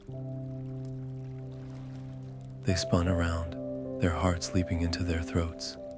The magnificent monolithic door, their only known way out, was now sealed shut, its stellar carvings hidden behind a featureless slab of rock that had slid down from the ceiling, fitting into its frame with seamless, ancient precision. They were entombed. In their meticulous study of the scattered pages, one of them, neither would ever know who, had leaned against or brushed a seemingly innocuous protrusion on the wall, triggering a security measure Lyrian himself must have installed to protect his life's work from intruders. Panic, cold and sharp, threatened to seize them both. The air, once humming with magical potential, now felt stiflingly still and limited. Kalin was at the door in 3 long strides, his hands running over the smooth, unyielding surface, searching for a seam, a lever, any imperfection. There was none. It was as if the door had never existed. He slammed a frustrated fist against the stone, the sound a small, pathetic echo in the vast chamber. It sealed completely. His voice was tight, the controlled tone of a man fighting down raw claustrophobia. Alara's mind, however, was already racing past the sealed exit. A trap meant to protect also implied that what was being protected was worth reaching, and that often meant another way out, known only to the protector. Her eyes darted back to the table, to the journal, to the final, desperate notes of the man who had died here. He wouldn't have trapped himself, she said, her voice gaining strength as the idea took hold. He must have had another route, a secret way. She snatched up the journal, her fingers frantically flipping past the star charts and heart warnings, searching for anything she might have overlooked. A casual doodle of a waterway, a note about damp air, a sketch of a peculiar rock formation that suggested flow and erosion. And then she found it, tucked into the back binding, on a loose piece of parchment so worn it felt like cloth, was a simple, hastily drawn line map. It depicted the cavern they were in, and from it, a single, winding path led away, not toward the sealed door, but deeper into the mountain. The path ended at a depiction of rough water, with a single word scrawled beside it in Lyrian's hand. Egress. It was a question, not a statement. He had suspected a way out, but his note suggested he had never had the strength or the need to use it. Following the map's cryptic guidance led them to the far wall of the cavern, behind Lyrian's final resting place. Here, the glowing fungal maps gave way to a dark, narrow crack in the rock, almost invisible behind a large, fan-shaped mushroom. The air that flowed from it was different. It was cold, damp, and carried the unmistakable sound of rushing water and the faint, mineral smell of underground rivers. This was it, the alternative route, but where the main entrance had been a work of celestial art, this was a raw, unforgiving wound in the earth. Squeezing through the narrow opening was a tight, scraping ordeal, and the world on the other side was one of absolute blackness. The gentle fungal glow of the map room was gone, swallowed by a darkness so complete it felt like a physical substance. They lit their one remaining lantern, its flame suddenly seeming pathetically small and fragile against the immense, consuming dark. The light revealed a terrifyingly beautiful and hostile world. They stood on a narrow ledge, overlooking a vast underground canyon, the walls lost in shadows above and below. The source of the sound was a furious river, white and churning as it crashed through the darkness far beneath them, its roar echoing and amplifying in the colossal space. Lyrian's sparse map offered no comfort here. It was a mere suggestion of a path, a single line along a ledge that seemed to have crumbled away in places since his time. There were no notes on currents, no warnings of waterfalls or submerged rocks. Their only guide was the sound of the water and the desperate hope that following its flow would eventually lead to the outside world. Their light was dwindling, the oil in the lantern sloshing at a worryingly low level. Every minute spent hesitating was a minute of precious light wasted. The journey along the ledge was a nightmare of vertigo and trust.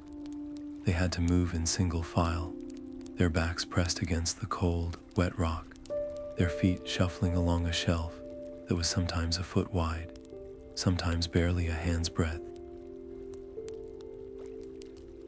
The roar of the river was a constant, deafening reminder of the consequences of a misstep. One slip, one moment of lost balance, and they would be swallowed by the blackness and the icy, violent water below. They could not rush. The need for speed was at war with the absolute requirement for perfect, deliberate care. When the ledge finally descended to meet the water level, the challenge changed but did not lessen. They found themselves on a rough beach of jagged stones, where the river widened and slowed slightly before funneling into another narrow gorge, tied to a rusted iron ring set into the rock. A clear sign that Lyrian had indeed come this way was the rotting, skeletal remains of a small raft. It was barely more than a bundle of logs lashed together, with vines that looked like they would turn to dust at a touch. It was utterly useless to them. Their only option was to wade into the powerful current and try to navigate the rapids on foot. The water was shockingly, bone-achingly cold, a cold that stole their breath and made their muscles seize. The current tugged greedily at their legs, and the rocky bottom was slippery and uneven. They linked arms, forming a three-legged chain against the river's pull, with Kalin taking the lead, testing each step before committing their weight.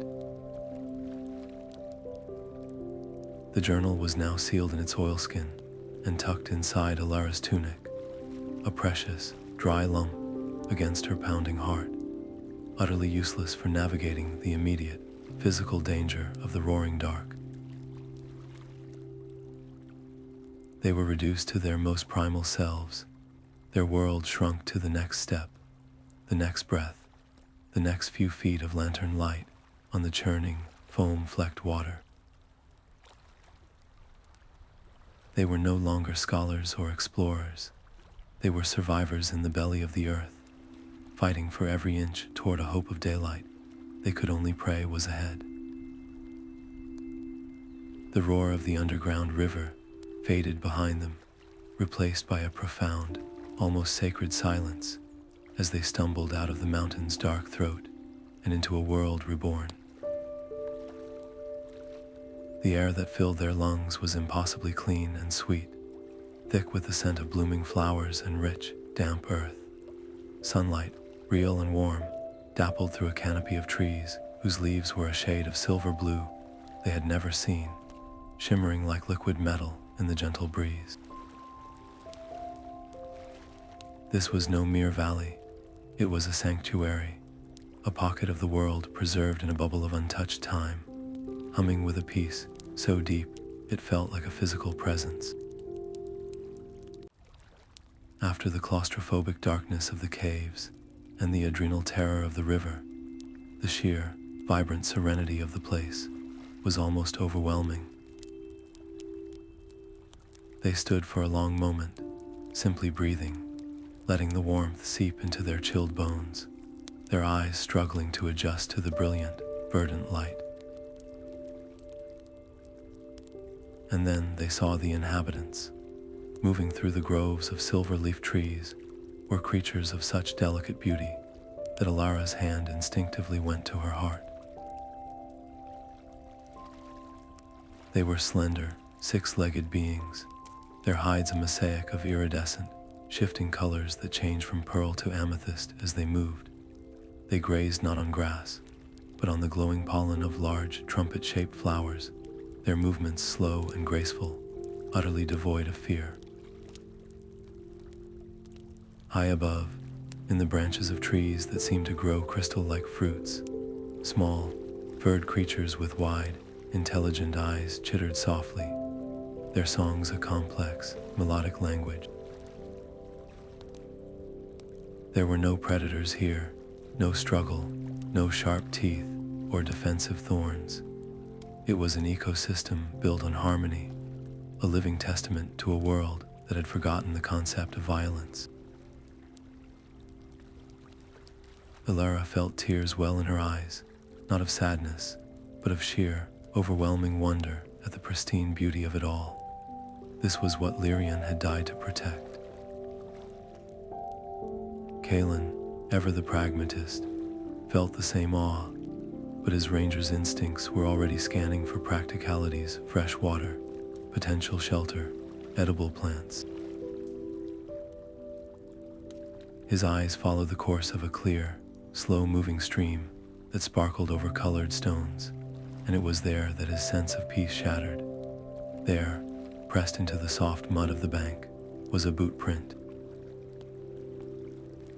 It was fresh, the edges still sharp, the tread a common, heavy pattern used by mercenaries and explorers from the southern regions of Gondor. It was a mark of industry and intrusion, utterly alien in this place of soft earth and gentle creatures.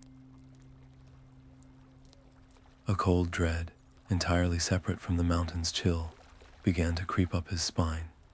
He moved away from the stream, his eyes now searching not for beauty, but for violation. A few yards away, half hidden by a fern with leaves like stained glass, he found it, a discarded leather strap, cut cleanly by a knife. Then, a pile of wood shavings from a recently whittled spear shaft. And finally, the most damning evidence of all, the cold, gray ashes of a campfire, containing the brittle bones of one of the small, furred tree dwellers, clearly cooked and eaten. The message was horrifyingly clear. They were not the first to find this place. Others had been here recently, and they had not come with wonder or respect. They had come with knives and appetites. Alara joined him, her face pale as she took in the signs. The joyful discovery curdled into something sickening. The valley was no longer just a sanctuary. It was a prize, and it had already been found by those who saw its inhabitants not as wonders, but as resources. The peaceful creatures, so innocent and trusting, were utterly defenseless against such pragmatism. The footprints and tools told a story of a methodical, purposeful presence. Someone was not just passing through, they were surveying, hunting, exploiting. The pristine silence of the valley now felt fragile, threatened. The same ambition that had driven Alara to follow the map had clearly driven others here with far darker intentions. Their race to complete Lyrian's work had just become a race against time itself, a desperate mission to protect this fragile world from the very exploitation its discoverer had feared most. The tracks were not subtle. They cut through the soft, mossy earth of the valley floor like scars, a brutal contrast to the gentle paths worn by the native creatures. Alara and Kalin followed them with a growing sense of dread. The earlier wonder they'd felt now entirely replaced by a cold, protective fury. The boot prints were heavy and deep, made by people who carried a great deal of gear and had no concern for the delicate world under their feet. The trail of destruction was a map of its own, a snapped branch here, a trampled cluster of glowing flowers there. It led them away from the open, sun-drenched meadows and into a denser part of the forest, where the silver-leaved trees grew close together and the air was still. The smell hit them first, the acrid, familiar scent of wood smoke and cooked meat, utterly alien in this place of pollen and dew. Then came the sounds, the gruff murmur of male voices, the clink of metal on metal, and a heart-wrenching sound that made Alara's blood run cold. It was a soft, panicked chirping, a desperate, rhythmic struggling against something unyielding. They crept forward, using the large, gnarled roots of the trees as cover, and peered into a small clearing that had been utterly violated. This was the campsite. It was a scene of efficient, casual plunder. Makeshift cages constructed of sharpened branches and rough cordage sat stacked together. Inside, the valley's beautiful, iridescent grazers pressed themselves against the wooden bars, their colorful hides dulled with fear, their large, liquid eyes wide with a terror they had never known before. Two of the small, furry tree dwellers were crudely tied to a pole, their melodic chittering replaced by weak, frightened whimpers. By the fire, a man in worn leathers was skinning one of their kind, his hands moving with a practiced, indifferent speed. The ground was littered with discarded bones and the shimmering, torn wings of large insects they had evidently caught and eaten. And in the center of it all, overseeing the operation with his arms crossed, was a man who could only be Gorwin. He was broad-shouldered and imposing, with a beard that was more gray than brown, and a face that seemed to be carved from weathered rock. His eyes, pale and calculating, missed nothing. They swept over his men, over the captives, over the spoils, with the cold appraisal of a merchant assessing livestock. This was not an exploration, it was a harvesting operation. It was one of Gorwin's men who spotted them first, a sharp intake of breath, a hand going to a sword hilt. In an instant, the casual atmosphere of the camp snapped into one of sharp tension. The man skinning the creature dropped his knife and stood. Gorwin turned slowly, and those pale eyes locked onto Alara and Kalin. There was no surprise in his gaze, only a flicker of intense, predatory interest. A slow, unpleasant smile spread across his face, revealing teeth stained by cheap wine and tough travel rations. "Well, well," he said, his voice a low, gravelly rumble that seemed to silence the forest itself.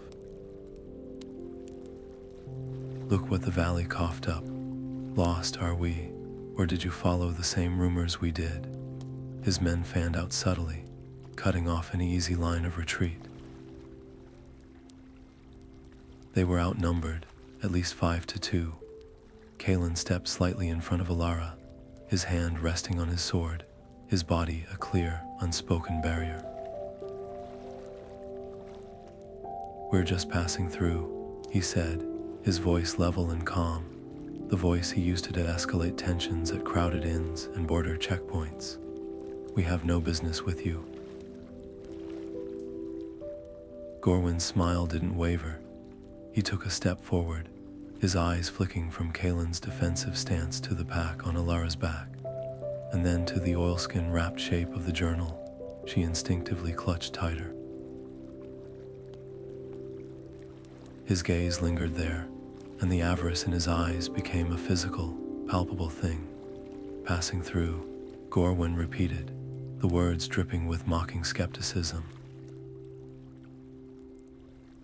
"Through a valley that isn't on any map, with a ranger who looks like he's seen better days and a girl clutching what looks like a very old, very important book." He took another step, now well within striking distance. The air grew thick. "You see, we've been here a week. We've found some interesting things, pretty things. Things that will make us very, very rich men back in Gondor. But this valley, it's stubborn. It has secrets, paths that disappear. glowing trees that lead you in circles. We can catch what stumbles into our path, but we can't find the source.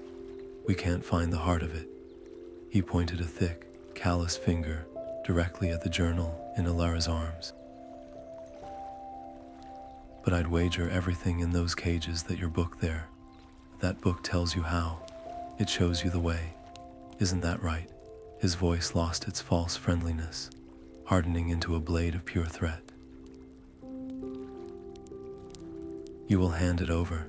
Now, do it quietly, and you can walk away. Maybe even take one of the prettier creatures with you as a consolation prize. Refuse, he said, his eyes shifting to Kalin's sword hand, and we will take it from your corpses and throw your bodies in the river for the glowing fish to nibble on. The choice is simple. The offer was a lie, and everyone present knew it. There would be no walking away from this clearing for them, not after what they had seen. The journal was their only leverage, and Gorwin had just declared it the price of their lives. The word no left Alara's lips, not as a shout, but as a low, solid statement. A rock dropped into the tense silence of the clearing. It was a refusal that carried the weight of Lyrian's legacy, the Avari's trust, and the silent terror in the eyes of the caged creatures. For a heartbeat, the world seemed to freeze. Gorwin's smug, avaricious smile did not vanish.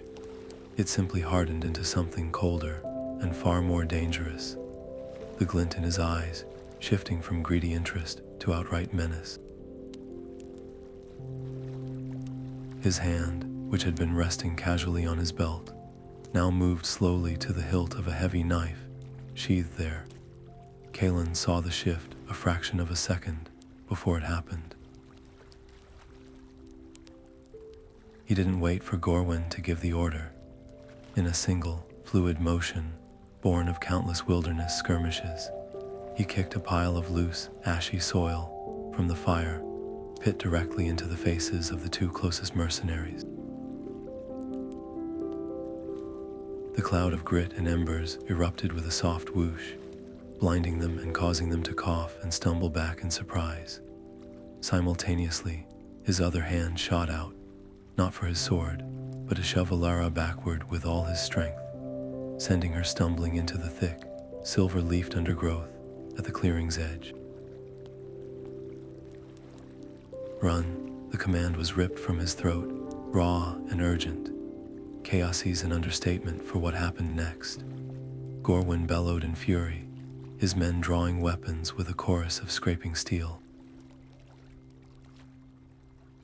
But Kalin was already moving, a whirlwind of controlled chaos. He didn't try to fight them all. That would be suicide. His goal was to create a wall of confusion, to be everywhere at once.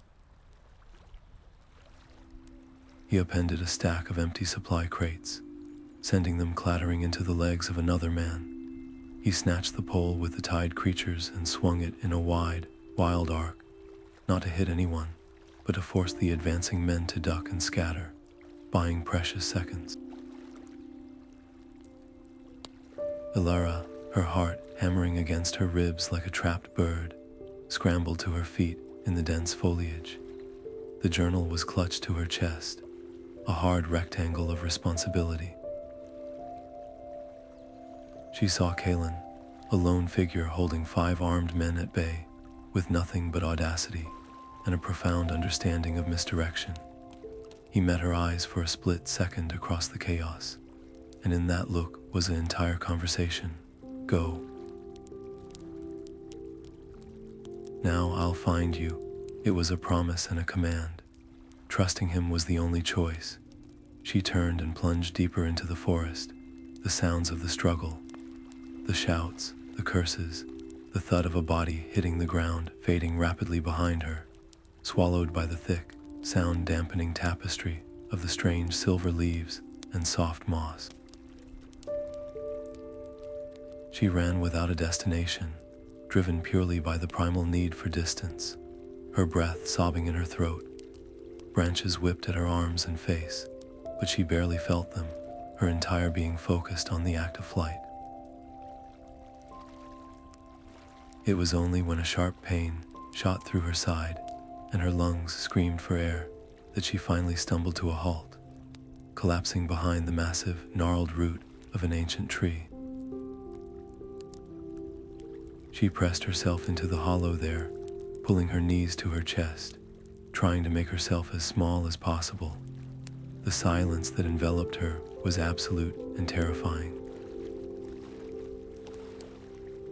No more shouts, no more Kalin. For the first time since leaving the gates of Gondor, she was utterly and completely alone. The reality of her situation crashed down upon her with the force of a physical blow. She was alone in an unknown, magical valley, with a group of ruthless hunters between her and her only ally. She had no weapon to speak of, dwindling supplies, and no idea which direction was safe, or which led deeper into danger. Every rustle of a leaf, every distant call of one of the valley's gentle creatures, sounded like the footfall of a mercenary. Her earlier confidence, her scholarly certainty, felt like a childish fantasy. She was not a heroic cartographer on a grand quest. She was a terrified young woman hiding in the dirt, clutching a book she suddenly felt utterly unworthy of. This was the moment the journey truly became hers. Kalin was not there to stand guard while she deciphered a riddle. There was no ranger's instinct to verify her deductions about the path ahead. There was only her fear, and the journal. The weight of it in her hands was no longer inspiring. It was a millstone. Lyrian's wisdom felt distant, theoretical, useless against the immediate, gut-churning terror of being hunted. She had to breathe. She had to think, not as a scholar, but as a survivor. For the first time, Alara had to rely on nothing but her own wits, and the terrifying, exhilarating truth was that she had no idea if they would be enough. Crouched in the high, swaying branches of one of the valley's silver-leaved trees, Alara forced herself to take slow, deep breaths, though each one shuddered with the aftershock of panic. The rough bark bit into her palms, a welcome anchor to reality. Below, the forest was deceptively peaceful, a tapestry of dappled light and soft, melodic sounds that felt like a cruel joke. She was a foreign element here, a blot of fear in a world of tranquility, and the men hunting her were a poison in its veins. She had to move, to think, to do something more than just hide and wait to be found. Waiting was a death sentence, and it would betray everyone: Kalin, the Avari, Lyrian, the creatures in those cages. With trembling fingers, she untied the oilskin and opened the journal. This time, she wasn't looking for star charts or grand theories about the sleeping heart. She was looking for a weapon. Her eyes, blurred by unshed tears of frustration and fear, scanned the pages not for answers, but for opportunities. She skipped past the beautiful sketches and focused on Lyrian's more observational notes, his jottings about the land itself, its weather patterns, its strange acoustics, its peculiar geology. And then she found it. It was a brief entry, almost an aside, tucked between notes on mineral deposits and a sketch of a peculiar rock formation. The Northern Canyon is a place of strange voices, he had written. The wind does not simply blow here. It sings, it whispers, it screams. The stone walls are shaped in such a way that they capture and amplify even the smallest sound, bending it, twisting it, and throwing it back upon itself until it becomes a chorus of phantoms. I have heard the whispers of my own childhood here, and the war cries of ancient battles that never were. A fascinating natural phenomenon, but not a place for the unsettled mind. Alara's breath caught. A canyon that amplified sound, that created phantoms from noise. Gorwin and his men were already unsettled. She had seen the wary, superstitious looks they cast at the shifting forest. They were pragmatic brutes, but they were also deep in a land that defied all their understanding, a place that actively messed with their senses. They wouldn't be braving solid, knowable dangers here. They would be jumping at shadows they themselves created. A plan, wild and desperate and utterly perfect, began to form in her mind. It was a cartographer's plan, not a warrior's. It didn't rely on strength or steel, but on topography and psychology. She would use the land itself as her ally. Locating the canyon on Lyrian's larger map was easy. Its unique, fork-like shape was clearly rendered just a short distance from her current position. Getting there unseen would be the first challenge. She moved through the forest like one of the native creatures, with a silence she didn't know she possessed, her every sense heightened by adrenaline. She used the journal's map to avoid open ground, sticking to the densest undergrowth, her ears straining for any sign of her pursuers. She could hear them, distant but getting closer, their coarse voices and heavy footfalls, a jarring dissonance in the valley's harmony. They were beating the bushes, methodically searching. They knew she couldn't have gone far. Reaching the mouth of the canyon was like stepping into a different world. The lush forest ended abruptly, giving way to towering walls of striated, reddish rock that curved inward like a giant stone throat. The moment she stepped between them, the sounds of the forest vanished, replaced by an eerie, waiting silence. The air was still and cool. She could hear her own heartbeat thudding in her ears, and the sound seemed larger. It was as if the canyon was listening, holding its breath. She didn't have much time. Scrambling up a narrow scree-filled ledge partway up one wall, she found a small crevice to hide in, overlooking the canyon floor. Then she waited, her body coiled tight with nervous energy. It wasn't long before she heard them Gorwin's voice, louder and angrier now, barking orders as they tracked her to the canyon's entrance. They paused at the threshold, sensing the strangeness of the place, their superstition warring with their orders. "This is it. She went in here," one of them shouted, his voice echoing oddly, bouncing back at them from the stone in a distorted, overlapping wave that made it sound like three people had shouted. Gorwin, ever the bulldog, shoved the man forward. "Then stop gawking and get in there. It's just a damn hole in the ground." This was her moment. As the first two men ventured cautiously into the center of the canyon floor, Alara took a deep, steadying breath. She didn't scream or shout. Instead, she pitched her voice low and guttural, mimicking the deepest, most terrifying sound she could remember from the Avari elders' stories of the shadow beast. It was a rolling, grinding growl that started in the back of her throat. The canyon snatched the sound and loved it. It amplified it, deepened it, and spun it around the stone walls until it became a bone-rattling roar that seemed to come from everywhere and nowhere at once, a sound of primal hunger and ancient malice. The effect on the men below was instantaneous and electric. They froze, their heads snapping around, their eyes wide with pure, unvarnished terror. What was that? One whimpered, his voice small and terrified as it was echoed back at him. Before anyone could answer, Elara made another sound, this one a high, piercing shriek. like the cry of the winged shadows that had guarded the moon bridge. The canyon twisted it into a chorus of shrieking furies, diving from the cliffs above. Then she slammed the hilt of her eating knife against the rock face beside her.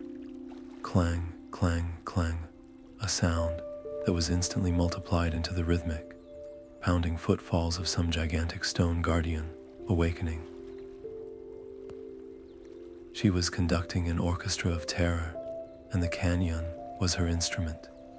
The men below were no longer hunters. They were terrified children caught in a nightmare. They couldn't see an enemy to fight. The horror was in the air itself, a sonic assault that bypassed all their defenses and went straight to the most primitive parts of their brains. Their courage, which was really just bullying confidence, evaporated like mist in the sun. "It's the Guardians, the old magic," one screamed, dropping his sword entirely. "It's all around us," another bellowed, his voice cracking with panic as the canyon threw his own terror back at him 100 times louder. Gorwin alone held his ground, his face a mask of furious disbelief, shouting at his men to stand fast, that it was a trick. But his voice was lost in the cacophony of phantom roars and clanging stone that his own men's panic was now feeding. The illusion had become a self-sustaining reaction. A man fired his crossbow wildly at the canyon wall, and the sound of the bolt striking rock was amplified into a thunderous crack that finally broke the last shred of their resolve.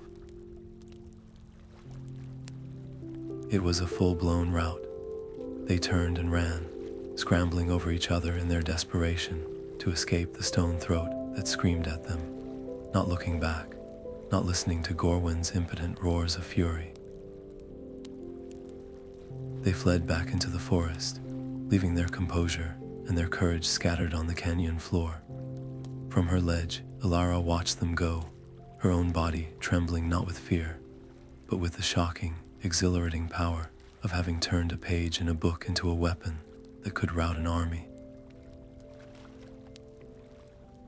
The silence that descended after the last echoes of panicked footsteps faded was almost as profound as the noise that had driven Gorwin's men away.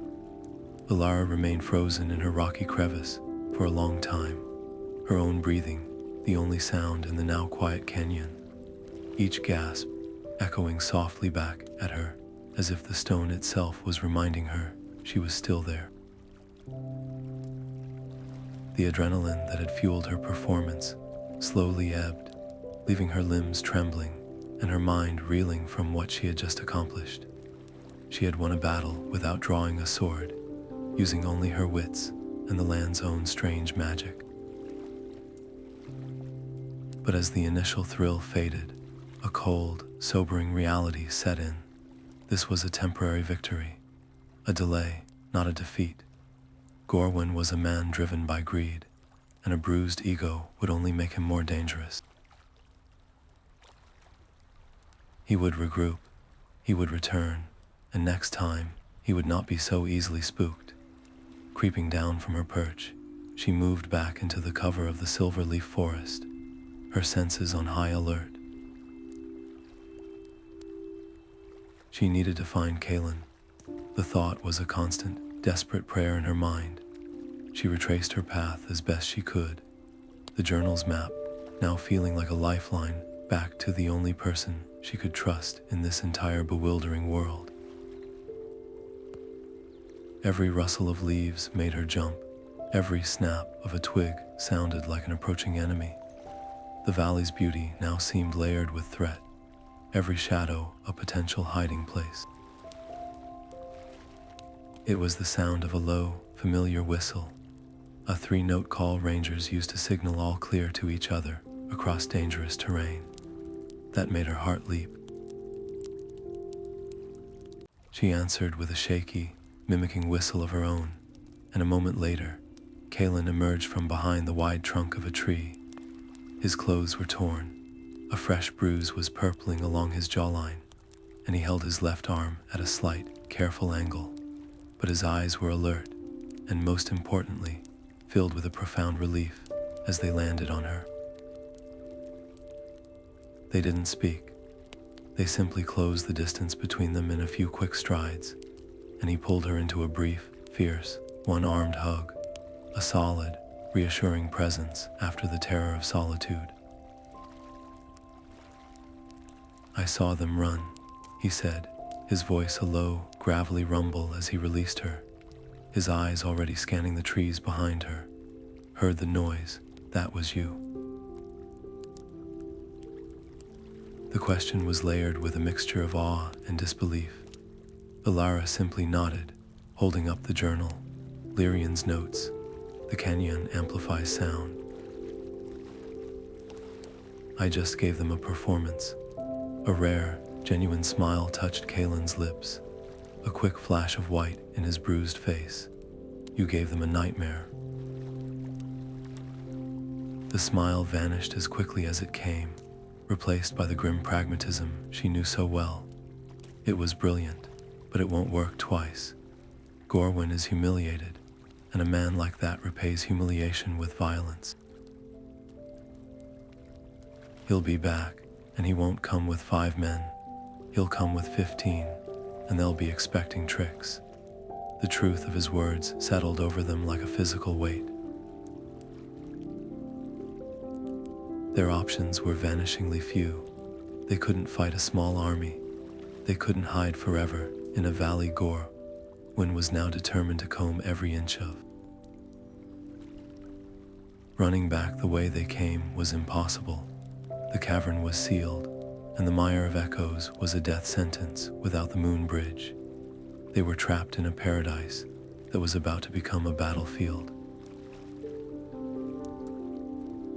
Alara's hand went to the journal, her fingers tracing the worn leather. The answer had to be here. It had always been here. Lyrian knew, she said, her voice gaining strength as the idea crystallized.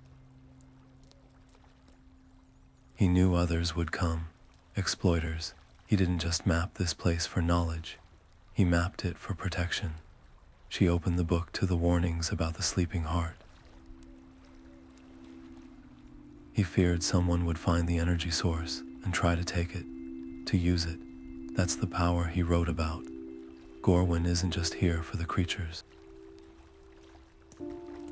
He's here for the heart of this place. He just doesn't know what it is yet, but he will. He'll torture the land until he finds it. Kalin's gaze was grim. So we find it first. It was the only path forward, a terrifying and desperate gamble. Their mission transformed in that instant, the goal shifting from mere documentation to active, urgent defense. They weren't just cartographers anymore. They were guardians racing against a clock of their own making. They had to use every clue, every sketch, every cryptic note in Lyrian's journal to locate the geological anchor of the entire unseen lands before Gorwin's reinforcements arrived. They had to understand it, not for glory, but to find a way to shield it. They would map not to reveal, but to conceal, not to open a door, but to build a fortress around the most vulnerable, vital part of this world. The weight of the journal in Alara's hands felt heavier than ever. Its pages no longer a guide to wonder, but a manual for a last stand. Following the journal's most intricate charts led them not to a mountain peak or a deep chasm, but to the serene center of the valley, where a grove of trees with leaves like spun silver formed a natural cathedral. In its center, the air itself seemed to hum, charged with a gentle, pervasive energy that raised the fine hairs on their arms. And there it was, the source of it all, the reason for Lyrian's life's work and his ultimate fear. The sleeping heart was not a thing of crude rock or raging power. It was a formation of living crystal that rose from a pool of impossibly clear water, its facets catching the dappled sunlight and fracturing it into 1,000 dancing rainbows. It pulsed with a soft, internal light, a slow, rhythmic beat that was felt more than heard, a vibration that seemed to synchronize with their own heartbeats. It was beautiful, terrifying, and profoundly sacred, the undeniable anchor of the entire valley's magic and stability. Alara's reaction was instantaneous and born of her deepest instincts as a scholar and a preserver of knowledge. She dropped to her knees, unrolling her precious parchment and uncorking her ink with a reverence usually reserved for a holy relic. "We have to document this, Kalin. Every facet, every angle, every fluctuation of its energy," she breathed, her voice full of awe. "This is the key to everything Lyrian understood. A map of this, it wouldn't just be a chart. It would be a gift. The Avari could finally understand the source of their protection. The archives in Gondor would hold knowledge that rewrites everything we know about the natural world. This could be the beginning of a new era of understanding, not exploitation." Her vision was grand, a cartographer's dream of enlightenment, where knowledge was shared freely to elevate all of civilization. Kalin, however, did not kneel. He stood rooted to the spot, his hand resting on the pommel of his sword, his eyes scanning not the crystal's beauty, but the precariousness of their position. Where Alara saw a gift to be shared, he saw a vault that must never be opened. "A map is a key, Alara," he said, his voice low and strained, the memory of Gorwin's greedy eyes vivid in his mind. "You want to make a key and give it to the world, but you cannot control whose hands it falls into. What if our map is the very thing that leads the next Gorwin here? What if it falls into the hands of a king who sees not a wonder, but a weapon, a lord who sees a power source to be mined until it's dust?" His pragmatism was a cold dash of water on her fiery idealism. He pointed a trembling finger at the gently pulsing crystal. Lyrian didn't call it the sleeping heart because it was peaceful. He called it that because waking it is the danger. "Your map, with all its good intentions, could be the alarm clock. One wrong symbol, one misread fault line on your parchment, and someone who doesn't understand the why behind the what could trigger the catastrophe he warned us about. We wouldn't be map makers, we'd be accomplices." The space between them thickened with the weight of the choice. It was the same fundamental clash that had begun in Lyrian's cavern, now playing out before the very object of his obsession.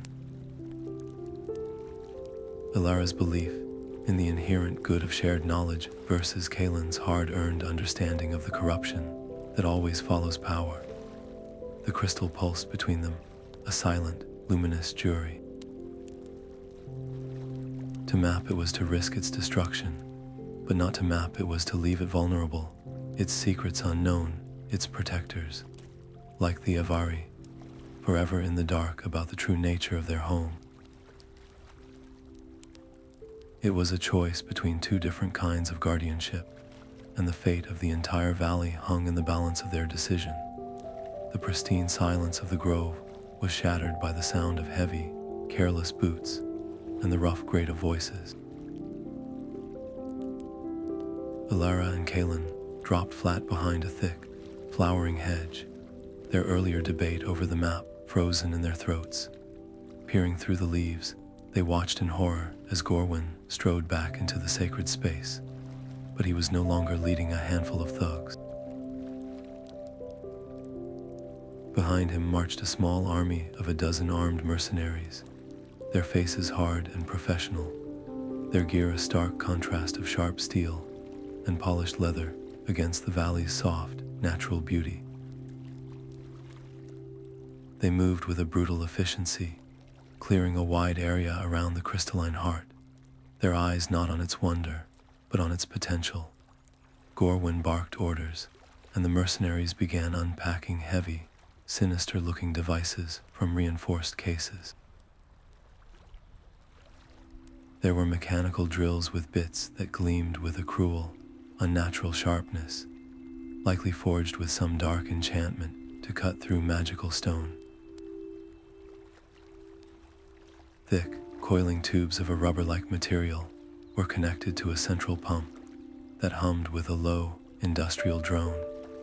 Most chilling of all were the crystalline containment units, etched with runes of binding and channeling, designed not to preserve, but to siphon and imprison raw energy. This was not a mining operation, it was an extraction, a violent, invasive procedure on the very soul of the valley. The mercenaries worked with the cold precision of butchers, setting up their equipment with no more reverence than if they were setting up a camp latrine. The gentle, rhythmic pulse of the heart seemed to falter, its light dimming slightly as the foreign machinery encroached upon its space. Alara's hand found Kalin's arm, her grip tight. Her dream of a shared, enlightening map evaporated, replaced by the immediate, visceral need to protect. Kalin's earlier warnings were no longer theoretical. They were unfolding before their eyes in the most horrific way possible. They were outnumbered, outgunned, and a direct confrontation would be a swift and bloody defeat. They couldn't fight them. They had to outthink them. Their eyes met, and a silent, grim agreement passed between them. They would have to become saboteurs, using the only advantages they had, an intimate knowledge of the land and the wisdom of a long-dead cartographer. They melted back into the forest, becoming shadows among the silver leaves. The journal was no longer a scholarly text. It was a manual for guerrilla warfare. Elara flipped past the star charts and straight to Lyrian's detailed notes on the local topography. The specific density of the soil here, the unusual brittleness of that rock shelf there, the hidden animal runes that wove through the undergrowth like secret highways. Their strategy became a desperate, silent dance of misdirection and disruption, while Kalin used his ranger's skills to create a distraction far to the east, imitating the roar of a great beast to draw a pair of guards away from their post. Alara scurried on her hands and knees through a tunnel-like path behind a waterfall, a route Lyrian had noted for its concealment. Her target was the main power source for the equipment, the humming pump. Creeping to the edge of the clearing, she saw her chance. A mercenary had been left to guard it, but he was bored, his attention wandering to the strange fruits on a nearby tree. Taking a smooth, heavy stone from the stream bed, she didn't throw it at the guard. Instead, using a sling made from a strip of her own cloak, she took careful aim at the grove's edge and launched the stone in a high arc. It landed with a loud crack against a specific, precariously balanced rock formation that Lyrian's journal had marked as unstable. The sound was sharp and echoing, and the guard's head snapped toward it, his body tensing. "Who's there?" he called, taking a few steps away from the pump to investigate. It was all the time she needed. Darting from her cover, she reached the pump. She didn't try to smash it. Its metal casing was too strong. Instead, her fingers, stained with ink, found the main intake valve. Following a diagram she'd seen in the journal of a similar device used by dwarven miners, she gave it a sharp, counterintuitive quarter turn, not to close it, but to override its safety governor. Then she scrambled back into the shadows just as the guard returned, grumbling about falling rocks. A moment later, the pump's hum escalated into a strained, whining shriek. There was a loud pop, a spray of black oil, and the machine shuddered violently before falling silent, a thin wisp of smoke curling from its engine. A chorus of curses erupted from the mercenaries around the heart. Meanwhile, Kalin was employing a more physical form of sabotage. Using his knowledge of natural traps, he located a section of ground near the drilling apparatus that Lyrian had annotated as being undercut by a spring. It looked solid, but a few well-placed kicks from his boot at the weakened edge caused the turf to collapse, swallowing the legs of the heavy drill and tilting it at a dangerous, useless angle. He scattered a handful of peculiarly slick, moss-covered stones from the stream, the ones Lyrian had noted for their incredible frictionless quality, directly in the path the mercenaries used to carry their equipment. A man hauling a heavy containment unit stepped on one, his feet flying out from under him. The unit crashed to the ground, the crystal within it cracking with a sound like a dying gasp. They were small victories, tiny acts of defiance against an overwhelming force. A turned valve here, a tripping hazard there, but each one was a delay, a frustration, a grain of sand in the gears of Gorwin's machine. They were buying time, precious seconds and minutes for the valley, using its own hidden paths and secrets as their weapons. They moved like ghosts, striking and fading, their hearts pounding not just with fear, but with a fierce, protective fury. They were no longer just map makers or rangers. They were the land's immune system, fighting a feverish infection with every trick they could find in an old book and their own desperate courage. The frantic, silent dance of sabotage was a delicate balance, a game of cat and mouse played in the sacred shadows of the grove. Each small victory, a disabled pump, a tilted drill, felt monumental, but the sheer number of mercenaries made every move a breathtaking risk. Kalin, a master of wilderness stealth, was in his element, using the land's own sounds to mask his movements as he targeted a stack of the crystalline containment units. He had just pried open the lid of one, intending to fill it with wet soil to render it useless, when the world erupted. A net, weighted with lead and woven with thin, cruel strands of cold iron, designed to disrupt magic, dropped from the branches above. It was a trap, laid not with any specific prey in mind, but as a general snare for the annoyances plaguing their operation. Kalin, caught completely by surprise, was slammed to the ground, the wind driven from his lungs. The cold iron strands seemed to leach the strength from his muscles, and his struggles only tightened the net's grip, the cords biting into his arms and legs. Before he could even draw a full breath to shout a warning to Alara, two burly mercenaries were on him, kicking the knife from his hand and hauling him roughly to his feet. Gorwin emerged from behind the pulsing crystal of the heart, a look of cold, vindictive triumph on his face. He didn't look at Kalin. His eyes scanned the surrounding forest, knowing the real prize was still out there, watching. He backhanded Kalin across the face, a sharp, brutal crack that split the ranger's lip. Enough of these games, Gorwin roared, his voice echoing through the grove, a vulgar intrusion. He grabbed a handful of Kalin's hair, yanking his head back and pressing the edge of his own knife against his throat. "I know you can hear me, girl. Your ranger friend here has run out of tricks. Show yourself, bring me the book, or I will open his throat from ear to ear and let his blood water these pretty flowers." From her hiding place, Alara's blood ran cold. Her heart hammered against her ribs, a frantic drumbeat of pure terror.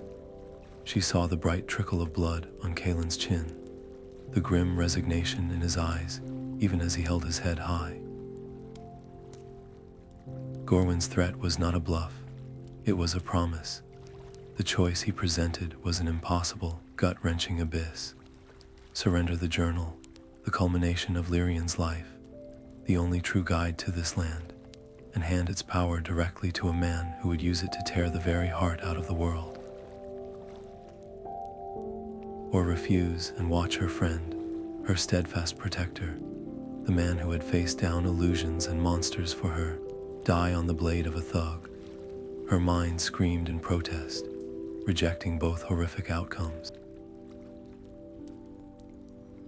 To choose one was to betray the other, but as her panicked gaze darted from Gorwin's furious face to the softly pulsing crystal, a third path, wild and desperate, and born of a cartographer's deep reading, began to flicker in her mind.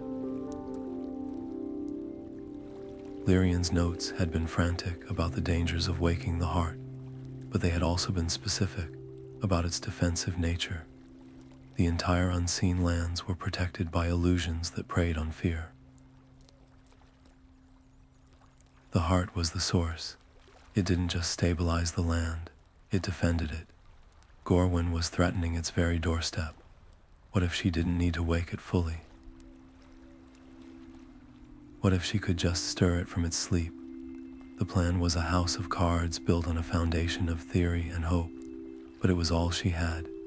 She took a deep, shuddering breath, forcing her voice to project a strength she did not feel. "All right," she called out, stepping slowly from behind a broad tree trunk into the edge of the clearing, holding the journal out in front of her with both hands. "Let him go, and it's yours. You win, Gorwin." Gorwin's triumphant smile was a vile thing. "Wise choice. Toss it here." Slowly, he kept the knife at Kalin's throat. "No," Elara said, her voice firm despite the tremor in her hands. "You let him walk toward me. When he's halfway, I'll place the book on the ground and step back. You can send one of your men to get it. Those are my terms." It was a classic exchange, a trope from 100 frontier stories, and its familiarity made it believable. It bought her the few precious seconds she needed. As Gorwin, sneering at her caution, shoved Kalin forward, Alara's mind was racing faster than it ever had. She lowered the journal as if to place it on the grass, but her fingers were not resting on the cover. They were frantically tracing the pages inside, finding not a map, but a page of complex geometric patterns Lyrian had drawn around a sketch of the heart, patterns he had labeled resonance frequencies. They weren't instructions, they were a hypothesis, a theory of how the crystal's energy could be harmonized with sound. It was the most dangerous gamble of her life. As Kalin stumbled forward, his eyes locked on hers, filled with a warning she couldn't heed, Alara made her move. Instead of placing the book down, she raised it high above her head, and with every ounce of her will, every shred of her fear for her friend and her fury at this violation, she screamed a single, pure, sustained musical note. It was the note Lyrian had theorized would act as a catalyst, a tuning fork for the sleeping giant. For a heartbeat, nothing happened. Gorwin's face twisted in confusion, and then rage, and he took a step forward to lunge at her. But then the world shimmered. The air around the heart visibly rippled, like heat haze on a desert plain. The gentle pulse of the crystal flared once, not brighter, but deeper, a wave of energy that passed through the ground and up into their bodies. The grove, for a single, suspended moment, held its breath, and then the illusions bloomed. They didn't come from the mist or the forest. They erupted from the very earth, from the fears of the men standing upon it. For Gorwin, the ground at his feet didn't just crack. It yawned open into a bottomless, black chasm, the edges crumbling toward him. He recoiled with a strangled cry, his mind utterly convinced he was about to plummet into an abyss. For the mercenary holding Kalin, the trees behind him didn't just sway. They transformed into towering, ancient stone guardians, their eyes glowing with molten fury as they took a massive step toward him. He screamed, releasing Kalin and fumbling for a weapon he believed was useless against such foes, the air filled with a cacophony of personalized terror. Men fired crossbows at phantoms of their fallen comrades. Others ran blindly from the amplified sounds of their children, crying for help, their minds completely enslaved by the heart's defensive magic. Elara's simple scream had been the spark, but the fuel was the profound fear and aggression already festering in their hearts. The grove became a waking nightmare, a gallery of their deepest, most secret dreads, given form and substance by the awakened power of the land itself. The air in the sacred grove didn't just shimmer, it fractured. It was as if a giant, invisible lens had been placed over the world, bending light and reality itself. The gentle pulse of the sleeping heart, stirred by Elara's precisely pitched cry, became a visible wave of distortion that rolled out from the crystal, washing over the mercenaries and the very ground they stood on. For Gorwin, the soft moss under his boots didn't just give way, it vanished entirely. One moment he was standing on solid earth, the next he was teetering on the crumbling edge of a bottomless abyss that yawned open at his feet, so real he could feel the cold, dead air rushing up from its depths. He recoiled with a strangled gasp, his knife clattering to the ground as he threw his arms out for balance, his mind utterly and completely convinced he was about to plummet into nothingness. All around him, his men were lost in their own personalized hells. The mercenary who had been holding Kalin didn't see a retreating ranger. He saw the trees behind him morph into the hulking, terrifying forms of the stone guardians from the mountain cave, their featureless faces now twisted in rage, their stony fists rising to crush him. He screamed, a raw sound of pure terror, and fumbled for his sword, firing his crossbow wildly at the phantom menace. Another man, haunted by a debt he'd left behind, saw the shimmering air coalesce into the giant, grasping hands of his creditors, reaching for him with skeletal fingers. The grove erupted into a chaos of personalized nightmares, each man isolated in a prison of his own deepest fears, amplified and given horrifying form by the valley's awakened defenses. In the eye of this manufactured storm, Alara moved. The illusions, born from Lyrian's theories and her own desperate will, recognized her intent as the catalyst and parted for her like water around a stone. She didn't see the chasms or the monsters. She saw only Kalin, who stood frozen, his ranger's discipline the only thing keeping him anchored against the psychic onslaught, his eyes wide as he tried to distinguish reality from the horrific phantoms surrounding him. She reached him in 3 quick strides, her hands going to the cruel, cold iron net. The metal bit into her fingers, a dull ache that spoke of its power to disrupt magic. But the illusions were not her magic. They were the land's, and they were far stronger. She found the main knot and pulled, her fingers slick with sweat, until the net loosened and Kalin stumbled free, rubbing his wrists where the bonds had burned. There was no time for relief or reunion. A plan, half-formed and desperate, flashed between them in a single shared glance. They couldn't fight these men, even confused and terrified. They had to contain them. Elara's mind, a living index of Lyrian's maps, instantly supplied the location. The thorn-woven labyrinth, a natural maze of razor-edged brambles that Lyrian had marked as a place to avoid, a defensive feature of the valley that needed no magical illusion to be dangerous. Seizing Kalin's hand, she turned and ran, not away from the screaming mercenaries, but parallel to them, staying just within the edge of the illusion's effect. "This way, the sound is coming from over here," Alara shouted, her voice cutting through the din of panic. To the disoriented mercenaries, her call wasn't that of a young woman. It was the voice of their commanding officer, or a comrade they trusted, shouting a direction toward safety.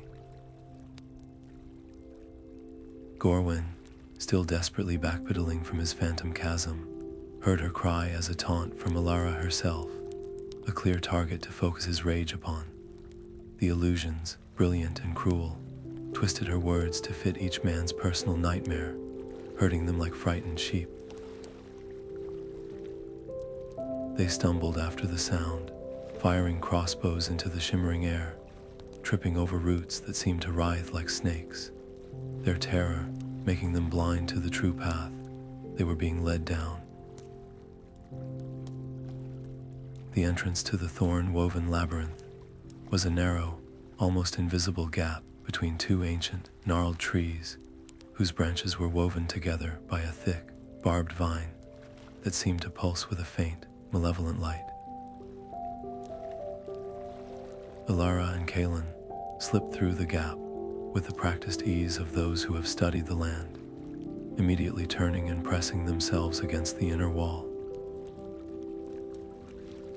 One by one, the mercenaries blundered after the phantom voices, bursting through the gap in a blind panic, driven forward by the horrors at their backs. They paid no attention to the narrowing path ahead or the way the thorns seemed to reach for them. Once the last man, a sobbing wreck who had dropped all his weapons, had stumbled into the maze, Kalin moved. With a grunt of effort, he and Alara seized a long, fallen branch and shoved it through the gap between the trees, effectively barring the entrance. It wasn't a permanent seal, but it was enough. The thorns, sensing the disturbance, seemed to come alive, new tendrils snaking out to weave around the branch, thickening the barrier with a soft, rustling sound. Inside the labyrinth, the illusions began to fade as the mercenaries moved away from the heart's immediate influence. But their real nightmare was just beginning. The maze was a natural masterpiece of defensive botany. The thorny vines, some bearing needle-sharp spines as long as a finger, closed in around them, the path shifting and tightening. The more they fought, the more they thrashed and tried to cut their way free, the more the labyrinth reacted, the vines constricting, the thorns tearing at their leather armor and skin. Their shouts of supernatural fear turned to cries of very real, physical pain and frustration as they found themselves trapped in a living cage, their weapons useless against the relentless, growing wall of vegetation. Elara and Kalin stood at the sealed entrance for a moment, listening to the enraged, fading shouts of Gorwin and his men as the labyrinth swallowed them whole, a testament to the fact that the valley's most effective guardians were not its magic, but its own innate, natural design. The chaotic symphony of fear and thrashing vegetation from the thorn labyrinth was a grim reminder that their victory was a temporary stay of execution, not a pardon. Every shout from within the maze was a tick of a clock, counting down to the moment Gorwin's brute force and rage would inevitably find a way through the living barricade. There was no time for celebration, for catching their breath, or for tending to the fresh cuts and bruises from their desperate flight. The reprieve they had won was measured in minutes, perhaps an hour if they were fortunate, and every single one of those seconds had to be poured into the purpose that had brought them here, the map. Elara's hands, still trembling slightly from the adrenaline, worked with a speed and precision born of pure necessity. She spread her last large sheet of parchment on a flat stone near the pulsing crystal heart, weighting its corners with smaller rocks. Her ink pot, once so full, was now worryingly low, and she used her quill with an economist's care, every line deliberate, every notation essential. This was no longer an academic exercise or a cartographer's passion project. This was a race to create a shield out of ink and knowledge before the axe fell. Her focus was absolute. Her world shrunk to the point of her quill and the living wonder before her. She did not draw the heart as a treasure to be coveted, but as a vital organ to be understood and protected. Her lines mapped the precise patterns of its energy pulses, the unique crystalline structures that seemed to resonate with the very frequency of the valley's magic.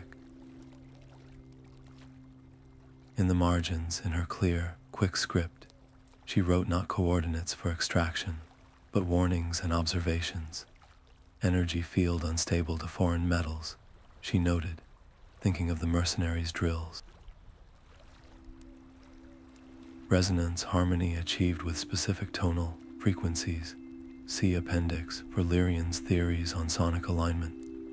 Her map was becoming a guide to coexistence, not conquest. Kalin, meanwhile, became her legs and her eyes in the wider valley. While Alara documented the epicenter, he moved in a wide, protective arc around her, his ranger's gaze capturing everything she did not have time to see. He used a charcoal stick and a smaller piece of hide parchment to sketch the practicalities of the terrain, the safest approaches to the grove that avoided fragile ecosystems, the locations of freshwater springs, the natural shelters offered by rock overhangs and dense, protective thickets. His drawings were less about beauty and more about utility, a functional supplement to her masterwork. He noted the paths worn by the gentle, iridescent grazers, understanding that these creatures knew the safest ways to travel their own home. His contribution was a map of respect, showing how to walk through this world without leaving a scar. They worked in a silent, frantic tandem, a perfect partnership of two different kinds of knowledge. Elara would call out a question without looking up. Kalin, the soil composition, 20 paces north of the western spring. Is it the same soft clay as here? And his answer would come back instantly, a quiet rumble from the tree line. No, it gives way to a bedrock of that white, flinty stone, poor footing for heavy equipment. That detail would become a tiny, crucial notation on her map, a subtle deterrent to anyone thinking of bringing in wagons and cranes. This was the crucial distinction they were fighting to make. A map in the wrong hands was a tool for exploitation, a list of things to take, but a map made with the right intention, with empathy, understanding, and a profound respect for the subject being charted, could be a tool for preservation. Theirs would not lead a future traveler to the heart to mine it. It would lead them to understand it, to appreciate its role in the vast, beautiful system of the unseen lands. It would show the safe routes that bypass the nesting grounds of the furry tree dwellers.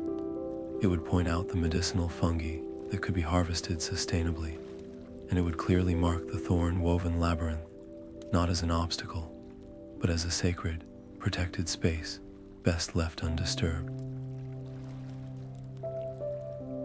Every rustle from the direction of the maze, every moment of sudden quiet that might indicate a breakthrough, sent a fresh jolt of urgency through them. The pressure was a physical weight, but it also sharpened their senses, stripping away all non-essential thought. There was only the map, the land, and the race against the inevitable. They were not just drawing lines. They were building a legacy for Lyrian, a future for the Avari, and a covenant with the valley itself, a promise that its secrets could be known without being violated, and that its wonders could be shared without being spoiled. The finished document would be a testament to the idea that true exploration does not end in possession, but in understanding.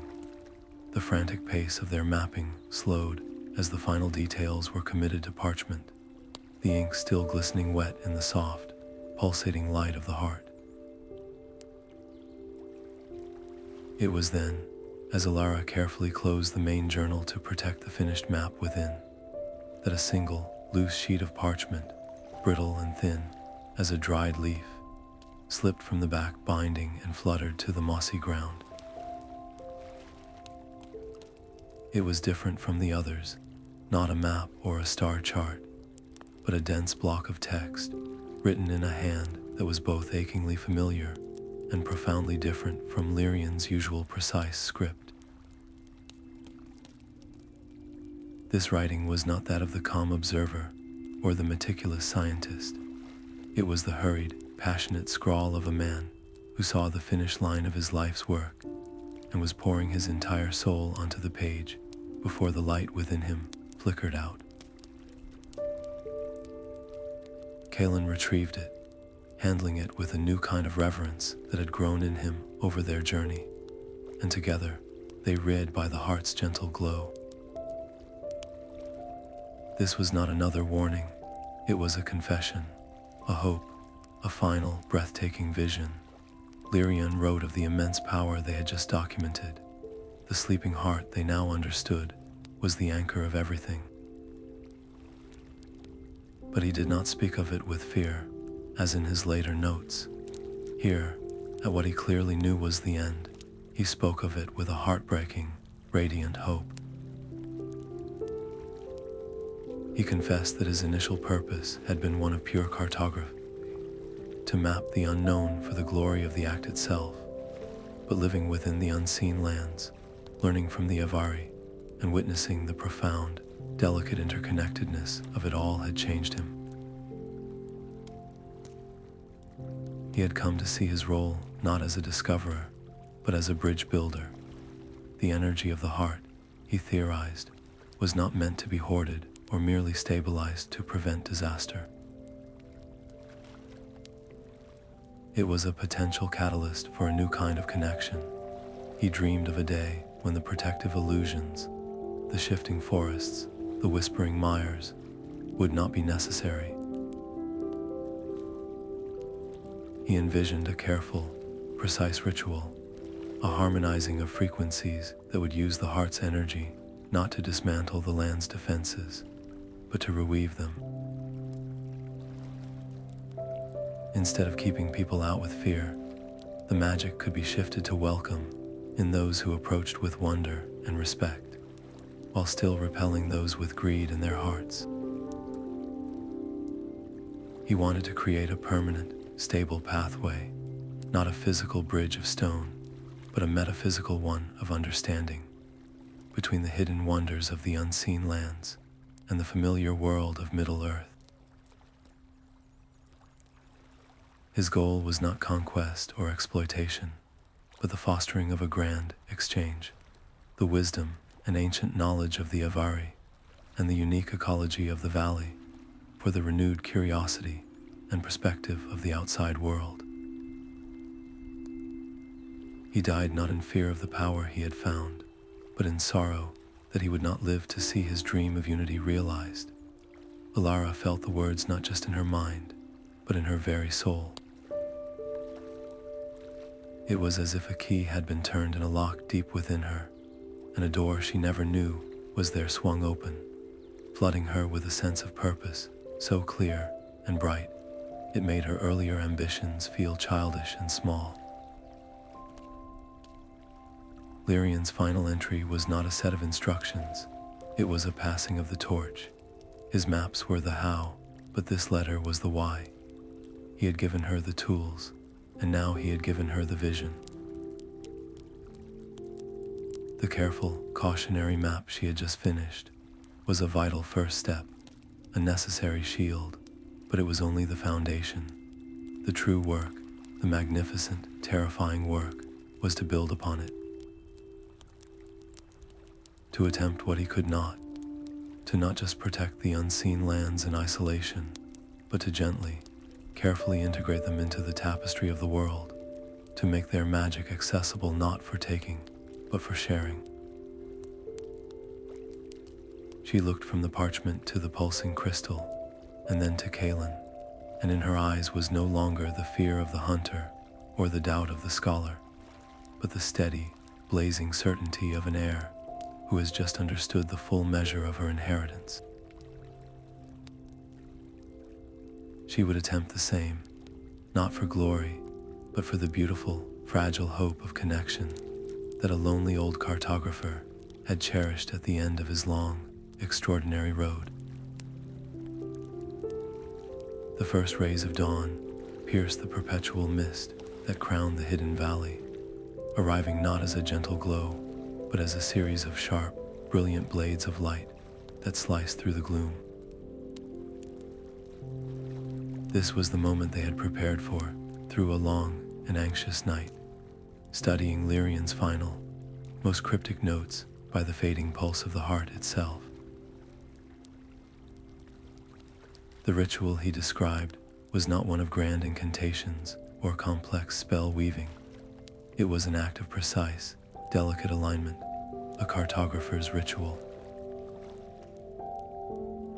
Using shards of clear quartz they had gathered from the stream bed, crystals that had lain in the energy-rich water for centuries, they arranged them in a specific spiral pattern around the base of the great central crystal, each point corresponding to a star in a constellation from Lyrian's charts. It was a map, but a map made of light and earth, a translation of the heavens onto the ground. As the sun's leading edge cleared the eastern cliffs, a single, focused beam lanced across the grove, striking the first quartz shard. The crystal did not simply reflect the light, it drank it in, glowed with an internal fire, and channeled it to the next shard in the sequence, a domino effect of pure energy that raced around the spiral until the entire pattern was a blazing ring of white gold light. The light then climbed, as if drawn upward by an invisible force, flowing up the sides of the great heart until the entire geological formation was ablaze, humming with a power that was no longer a deep, sleeping thrum, but a vibrant, waking chord that resonated in the air and the very bones of the earth. Alara and Kalin had to shield their eyes, not from the brightness, but from the sheer, overwhelming sensation of potency that washed over them, a feeling of tectonic plates of magic shifting into a new, permanent alignment. The effect on the valley was immediate and breathtaking. The light from the heart did not fade. It poured outward in a silent, shimmering wave, a tide of solidified magic that washed over the entire landscape. Where it passed, the very terrain seemed to sigh and settle. In the Mire of Echoes, the treacherous, illusion-cloaked sinkholes did not vanish. Instead, their edges solidified into a network of sturdy, raised root and stone causeways that glowed with a soft, inviting light, making the safe path visually unmistakable for anyone who cared to look for it. In the forest of illusions, the whispering phantoms did not fall silent. Their forms simply clarified. The fearful voices became the gentle, guiding whispers of the wind through peculiar leaves, and the shifting, confusing paths settled into a single, clear trail marked by softly glowing fungi, while the deeper, more dangerous thickets drew tighter together, their entrances now guarded by thorny vines that seemed to consciously part for a calm heart and close against a greedy one. The magic did not make the valley safe, it made it intelligible. It transformed it from a place of random, defensive terror into a place of conscious choice. The pathways were now solid and accessible, but they were also judgmental. A traveler approaching with a heart full of wonder and respect would find the way opening before them, the thorns retreating, the mists parting to reveal breathtaking vistas and safe passage. But a traveler driven by conquest and greed would find the very same paths turning against them. The solid ground would seem to soften and shift. The thorns would reach out to snag and tear, and the gentle whispers would become a dissonant chorus of warning, urging them to turn back. The valley itself had become a gatekeeper, its magic woven into a new purpose by the dawn's light, not to repel all, but to welcome the right ones, to distinguish between a guest and an invader, using a language older and wiser than any spoken tongue. The unseen lands were seen now, but they were far from conquered. They had been given a voice, and the first thing they said was a question, asking every soul who entered to declare their intention, not with words, but with the truth held in their heart. The silence that settled over the grove after the ritual was profound, a deep and resonant quiet that felt earned, as if the very land was pausing to draw its first easy breath in an age. It was in this stillness that the first sounds of their failure echoed, not shouts of rage, but the confused, panicked scrabbling of men who no longer recognized the world they were in. Gorwin and his mercenaries, through sheer brute force and desperation, had managed to tear a ragged opening in the thorny labyrinth, stumbling out into the open with their clothes in tatters and their faces etched with fresh cuts and a deeper, more profound bewilderment. They stood blinking in the dawn light, their weapons held limply, their eyes wide as they tried to reconcile the valley they had entered with the one they now saw. The treacherous, shifting paths they had struggled against were gone. In their place, wide, solid causeways of interwoven root and stone gleamed with a soft, internal light, charting clear and undeniable routes through the once impenetrable marshland. The forest that had whispered terrifying lies now stood with its secrets gently revealed, its safe paths marked by a friendly, glowing fungi, and its deeper dangers now visibly cloaked in thicker, more obvious thickets of protective bramble. The valley was no longer a chaotic puzzle box of magical defenses. It was a beautifully illuminated manuscript, its text now legible to anyone who approached it with a calm heart and a respectful eye. It was mapped, understood, and in being understood, it had become a fortress of a different, far more resilient kind. Gorwin took it all in, his brutal face a mask of dawning, impotent fury. He saw the crystalline heart, now pulsing with a steady, untouchable light, and he saw Alara and Kalin standing before it, not as conquerors, but as stewards. He took a half step forward, a last vestige of greed sparking in his eyes, but the valley itself seemed to reject the motion. The ground beneath his feet, once soft and yielding, felt suddenly unyielding and hostile. The air around him grew heavy, and the gentle, guiding light of the pathways seemed to dim, as if turning away from him. His own men shuffled back, their will to fight utterly broken, their desire to be in this place of judgment replaced by a primal need to flee. They were not being chased out by swords or spells. They were being gently, irrevocably pushed out by the conscious will of the land itself. With a final, wordless snarl of defeat that was swallowed by the vast, peaceful silence, Gorwin turned and fled, his men stumbling after him, their retreat a frantic scramble toward the familiar dangers of the known world, away from the serene, organized power of the world they had tried to plunder. Elara and Kalin watched them until they disappeared into the tree line, the last sound of their clumsy flight fading into the chorus of morning bird song. There was no triumph in that moment, no cheering victory. There was only a deep, humbling, and quiet satisfaction. They had not won a battle, they had fulfilled a promise.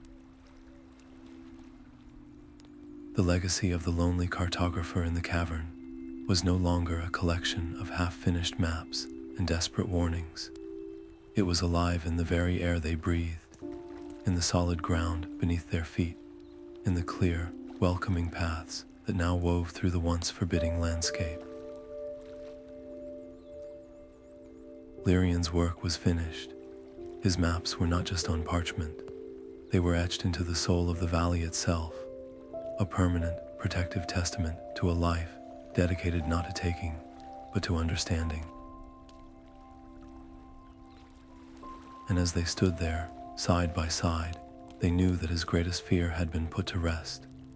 The unseen lands were finally safe, not because they were hidden, but because they were seen for what they truly were, a wonder to be cherished, not a prize to be won. The chamber of the heart felt different now, the air still humming with the same ancient power, but thrumming with a new, peaceful rhythm, as if the valley itself were breathing a sigh of profound relief. The work was done. The map was complete, a sprawling masterpiece of parchment that lay on the stone altar, its ink still dark and vivid under the crystal's gentle, pulsating light. It was more than a chart. It was a story, a covenant, a love letter to this hidden world, detailing not only its geography but its soul, the safe paths, the sacred sites, the delicate ecosystems, and the solemn warnings about the sleeping heart's fragile nature. Alara ran her fingers over the final notation, a feeling of immense weight and profound peace settling over her simultaneously. This document could not fall into the wrong hands. It was too powerful, too precious. It needed a guardian, a final layer of protection that matched the valley's own newly awakened wisdom. Lyrian's journal provided the answer one last time. In his earliest notes, he had described not just the geology of the chamber, but its unique magical properties. The heart's energy, he theorized, could be attuned to intention, acting as a filter for those who sought to approach its core secrets. With Kalin's help, Alara located the mechanism he had hinted at, a seemingly natural fissure in the chamber wall that, when a specific sequence of quartz crystals was pressed, slid aside with a soft, grating sound to reveal a small, deep alcove. Inside, the air was perfectly still and cool, and the walls were lined with the same living crystal as the heart, creating a space that felt both ancient and alive. This was the vault, not a box of iron and lock, but a living archive that would judge any who sought to open it. With a reverence that felt like a prayer, Alara carefully rolled the completed map and, with a final, grateful touch, placed Lyrian's original journal beside it. She laid them gently in the center of the alcove, the two objects containing the sum total of a great cartographer's life and the completion of his work by his unlikely heirs. As she withdrew her hands, the crystals lining the niche began to glow, their light intensifying until the map and journal were enveloped in a soft, shimmering cocoon of energy. Then, with a deep, resonant hum that was felt more than heard, the stone door slid shut, sealing the vault. The wall was seamless once more, its secret hidden to all but those who knew precisely where to look, and, more importantly, who approached with a heart free of avarice. The knowledge was safe. It would wait there for decades or centuries for the next true seeker, the next pure-hearted explorer who deserved to learn the valley's wonders. In the utter silence that followed, something extraordinary happened. The great crystal heart at the center of the chamber pulsed once, a wave of light so pure and bright it was blinding, and then it began to change. The light did not fade, it softened, transforming from a contained internal glow into a gentle outward radiance that poured through the entire cavern system, illuminating every facet and crevice with a warm, golden light. The humming magic in the air shifted too, the formidable, defensive thrum melting into a welcoming, harmonious resonance that felt like a whispered thank you. It was as if the valley, having witnessed this ultimate act of trust and respect, had decided to lower its final guard for them. Following this silent invitation, Alara and Kalin walked out of the cavern and into the valley, and they witnessed a transformation beyond anything they could have imagined. The perpetual mist that had clung to the high cliffs began to thin, not to vanish, but to part in elegant, swirling patterns, revealing breathtaking vistas of silver forests and crystal rivers they had only mapped from the ground.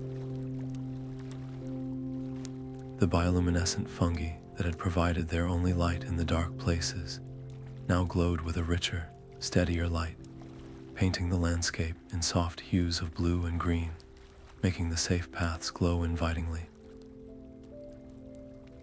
Most remarkably, the creatures of the valley, usually so shy and elusive, emerged from their hiding places.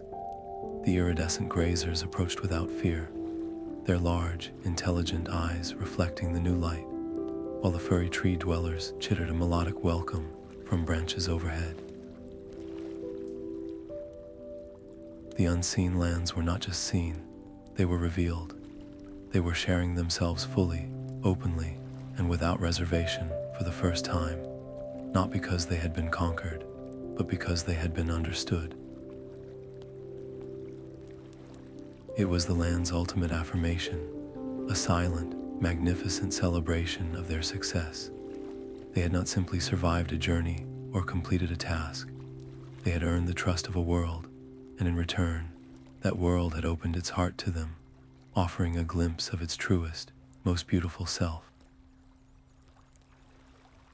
The journey back to Gondor was a quiet one, a slow and thoughtful procession through lands that now felt both familiar and utterly transformed. The weight in their packs was not just from supplies, but from the profound responsibility of the knowledge they carried. They did not speak much of the miracles they had witnessed, the living maps, the crystal heart, the valley that had opened itself to them, for some truths felt too vast for casual conversation, needing time to settle into the soul. When the white towers of the city finally rose on the horizon, gleaming under the sun, it felt less like a return to the old world, and more like the first step into a new one. Their arrival sparked a sensation that rippled through every level of the city, from the bustling markets to the highest councils. They were not just welcomed back, they were celebrated as heroes of a new kind. Elders who had once dismissed Elara's ambitions now listened with rapt attention as she spoke not of conquest or plundered treasure, but of pathways made safe through understanding, of a land protected by its own discernment. Kalin, the pragmatic ranger, found his reports of terrain and logistics interwoven with a newfound reverence for the natural magic they had encountered. his simple facts lending undeniable credibility to the incredible tale. They were hailed not for what they had taken, but for what they had preserved and learned, for expanding the borders of known Middle-earth without the stain of bloodshed or exploitation, proving that the greatest discoveries are those that leave the discovered more whole than they were found. But for Alara, the cheers of the crowd and the honors bestowed were not the destination. They were the foundation for the next, crucial phase of her work. The memory of Lyrian's lonely skeleton in that cavern, surrounded by his unfinished, warning-filled maps, was a constant reminder that knowledge without ethics is a weapon waiting to be misused. With the same determined focus she had used to navigate the Mire of Echoes, she petitioned the city's archivists and guildmasters. She did not seek to create a rival to existing cartographers' guilds, but something entirely new, a guild of ethical cartography. Its charter, painstakingly drafted by her hand, was built on a simple, revolutionary principle that a map is a relationship between the explorer and the explored, and that the highest purpose of exploration is not to claim, but to comprehend and protect. Membership required a vow to document not only routes and resources, but also the delicate balances of ecosystems, the history and wishes of indigenous peoples, and the potential consequences of disturbing a place. The map in this new guild would be a tool for stewardship, its power measured by the safety and preservation it afforded to the lands it charted. And so, the great work of integrating the unseen lands into the consciousness of Middle-earth began, not with a rush of greedy prospectors, but with a carefully guided procession of the first approved expedition. Led by Alara and Kalin, this group of scholars, rangers, and a single, invited Avari elder retraced the now clear paths. They witnessed the causeways of light in the mire. They walked the defined trails of the forest without hearing a single malicious whisper, and they stood in silent awe before the radiant, pulsing heart of the valley. The maps were verified, not just for their accuracy, but for their spirit. The knowledge began to flow back into Gondor's archives, rich and deep and complex, a new branch of learning that spoke of harmony with the world rather than dominance over it. Yet, for all they had accomplished, the final and perhaps most important lesson was one of humility. The completion of Lyrian's map did not signal an end to mystery. It was an invitation to a deeper, more respectful kind of wonder. The unseen lands were now charted, but they were not exhausted. Their maps revealed just how much more there was to learn, the source of the valley's unique magic, the full language of the tree dwellers, the secrets hidden in the star charts Lyrian had only begun to decipher. New questions had been unearthed alongside the answers, each one a promise of future discovery for those who would approach with wisdom and respect. Elara often found herself in the new guild's library, looking at the vast, empty spaces on the map of Middle-earth, not with an ambition to fill them quickly, but with a patient certainty that other wonders slept in the quiet corners of the world, waiting not for a conqueror, but for a kindred spirit, a careful listener, a respectful guest. The greatest journey, after all, had not been into the unseen lands, but into a new way of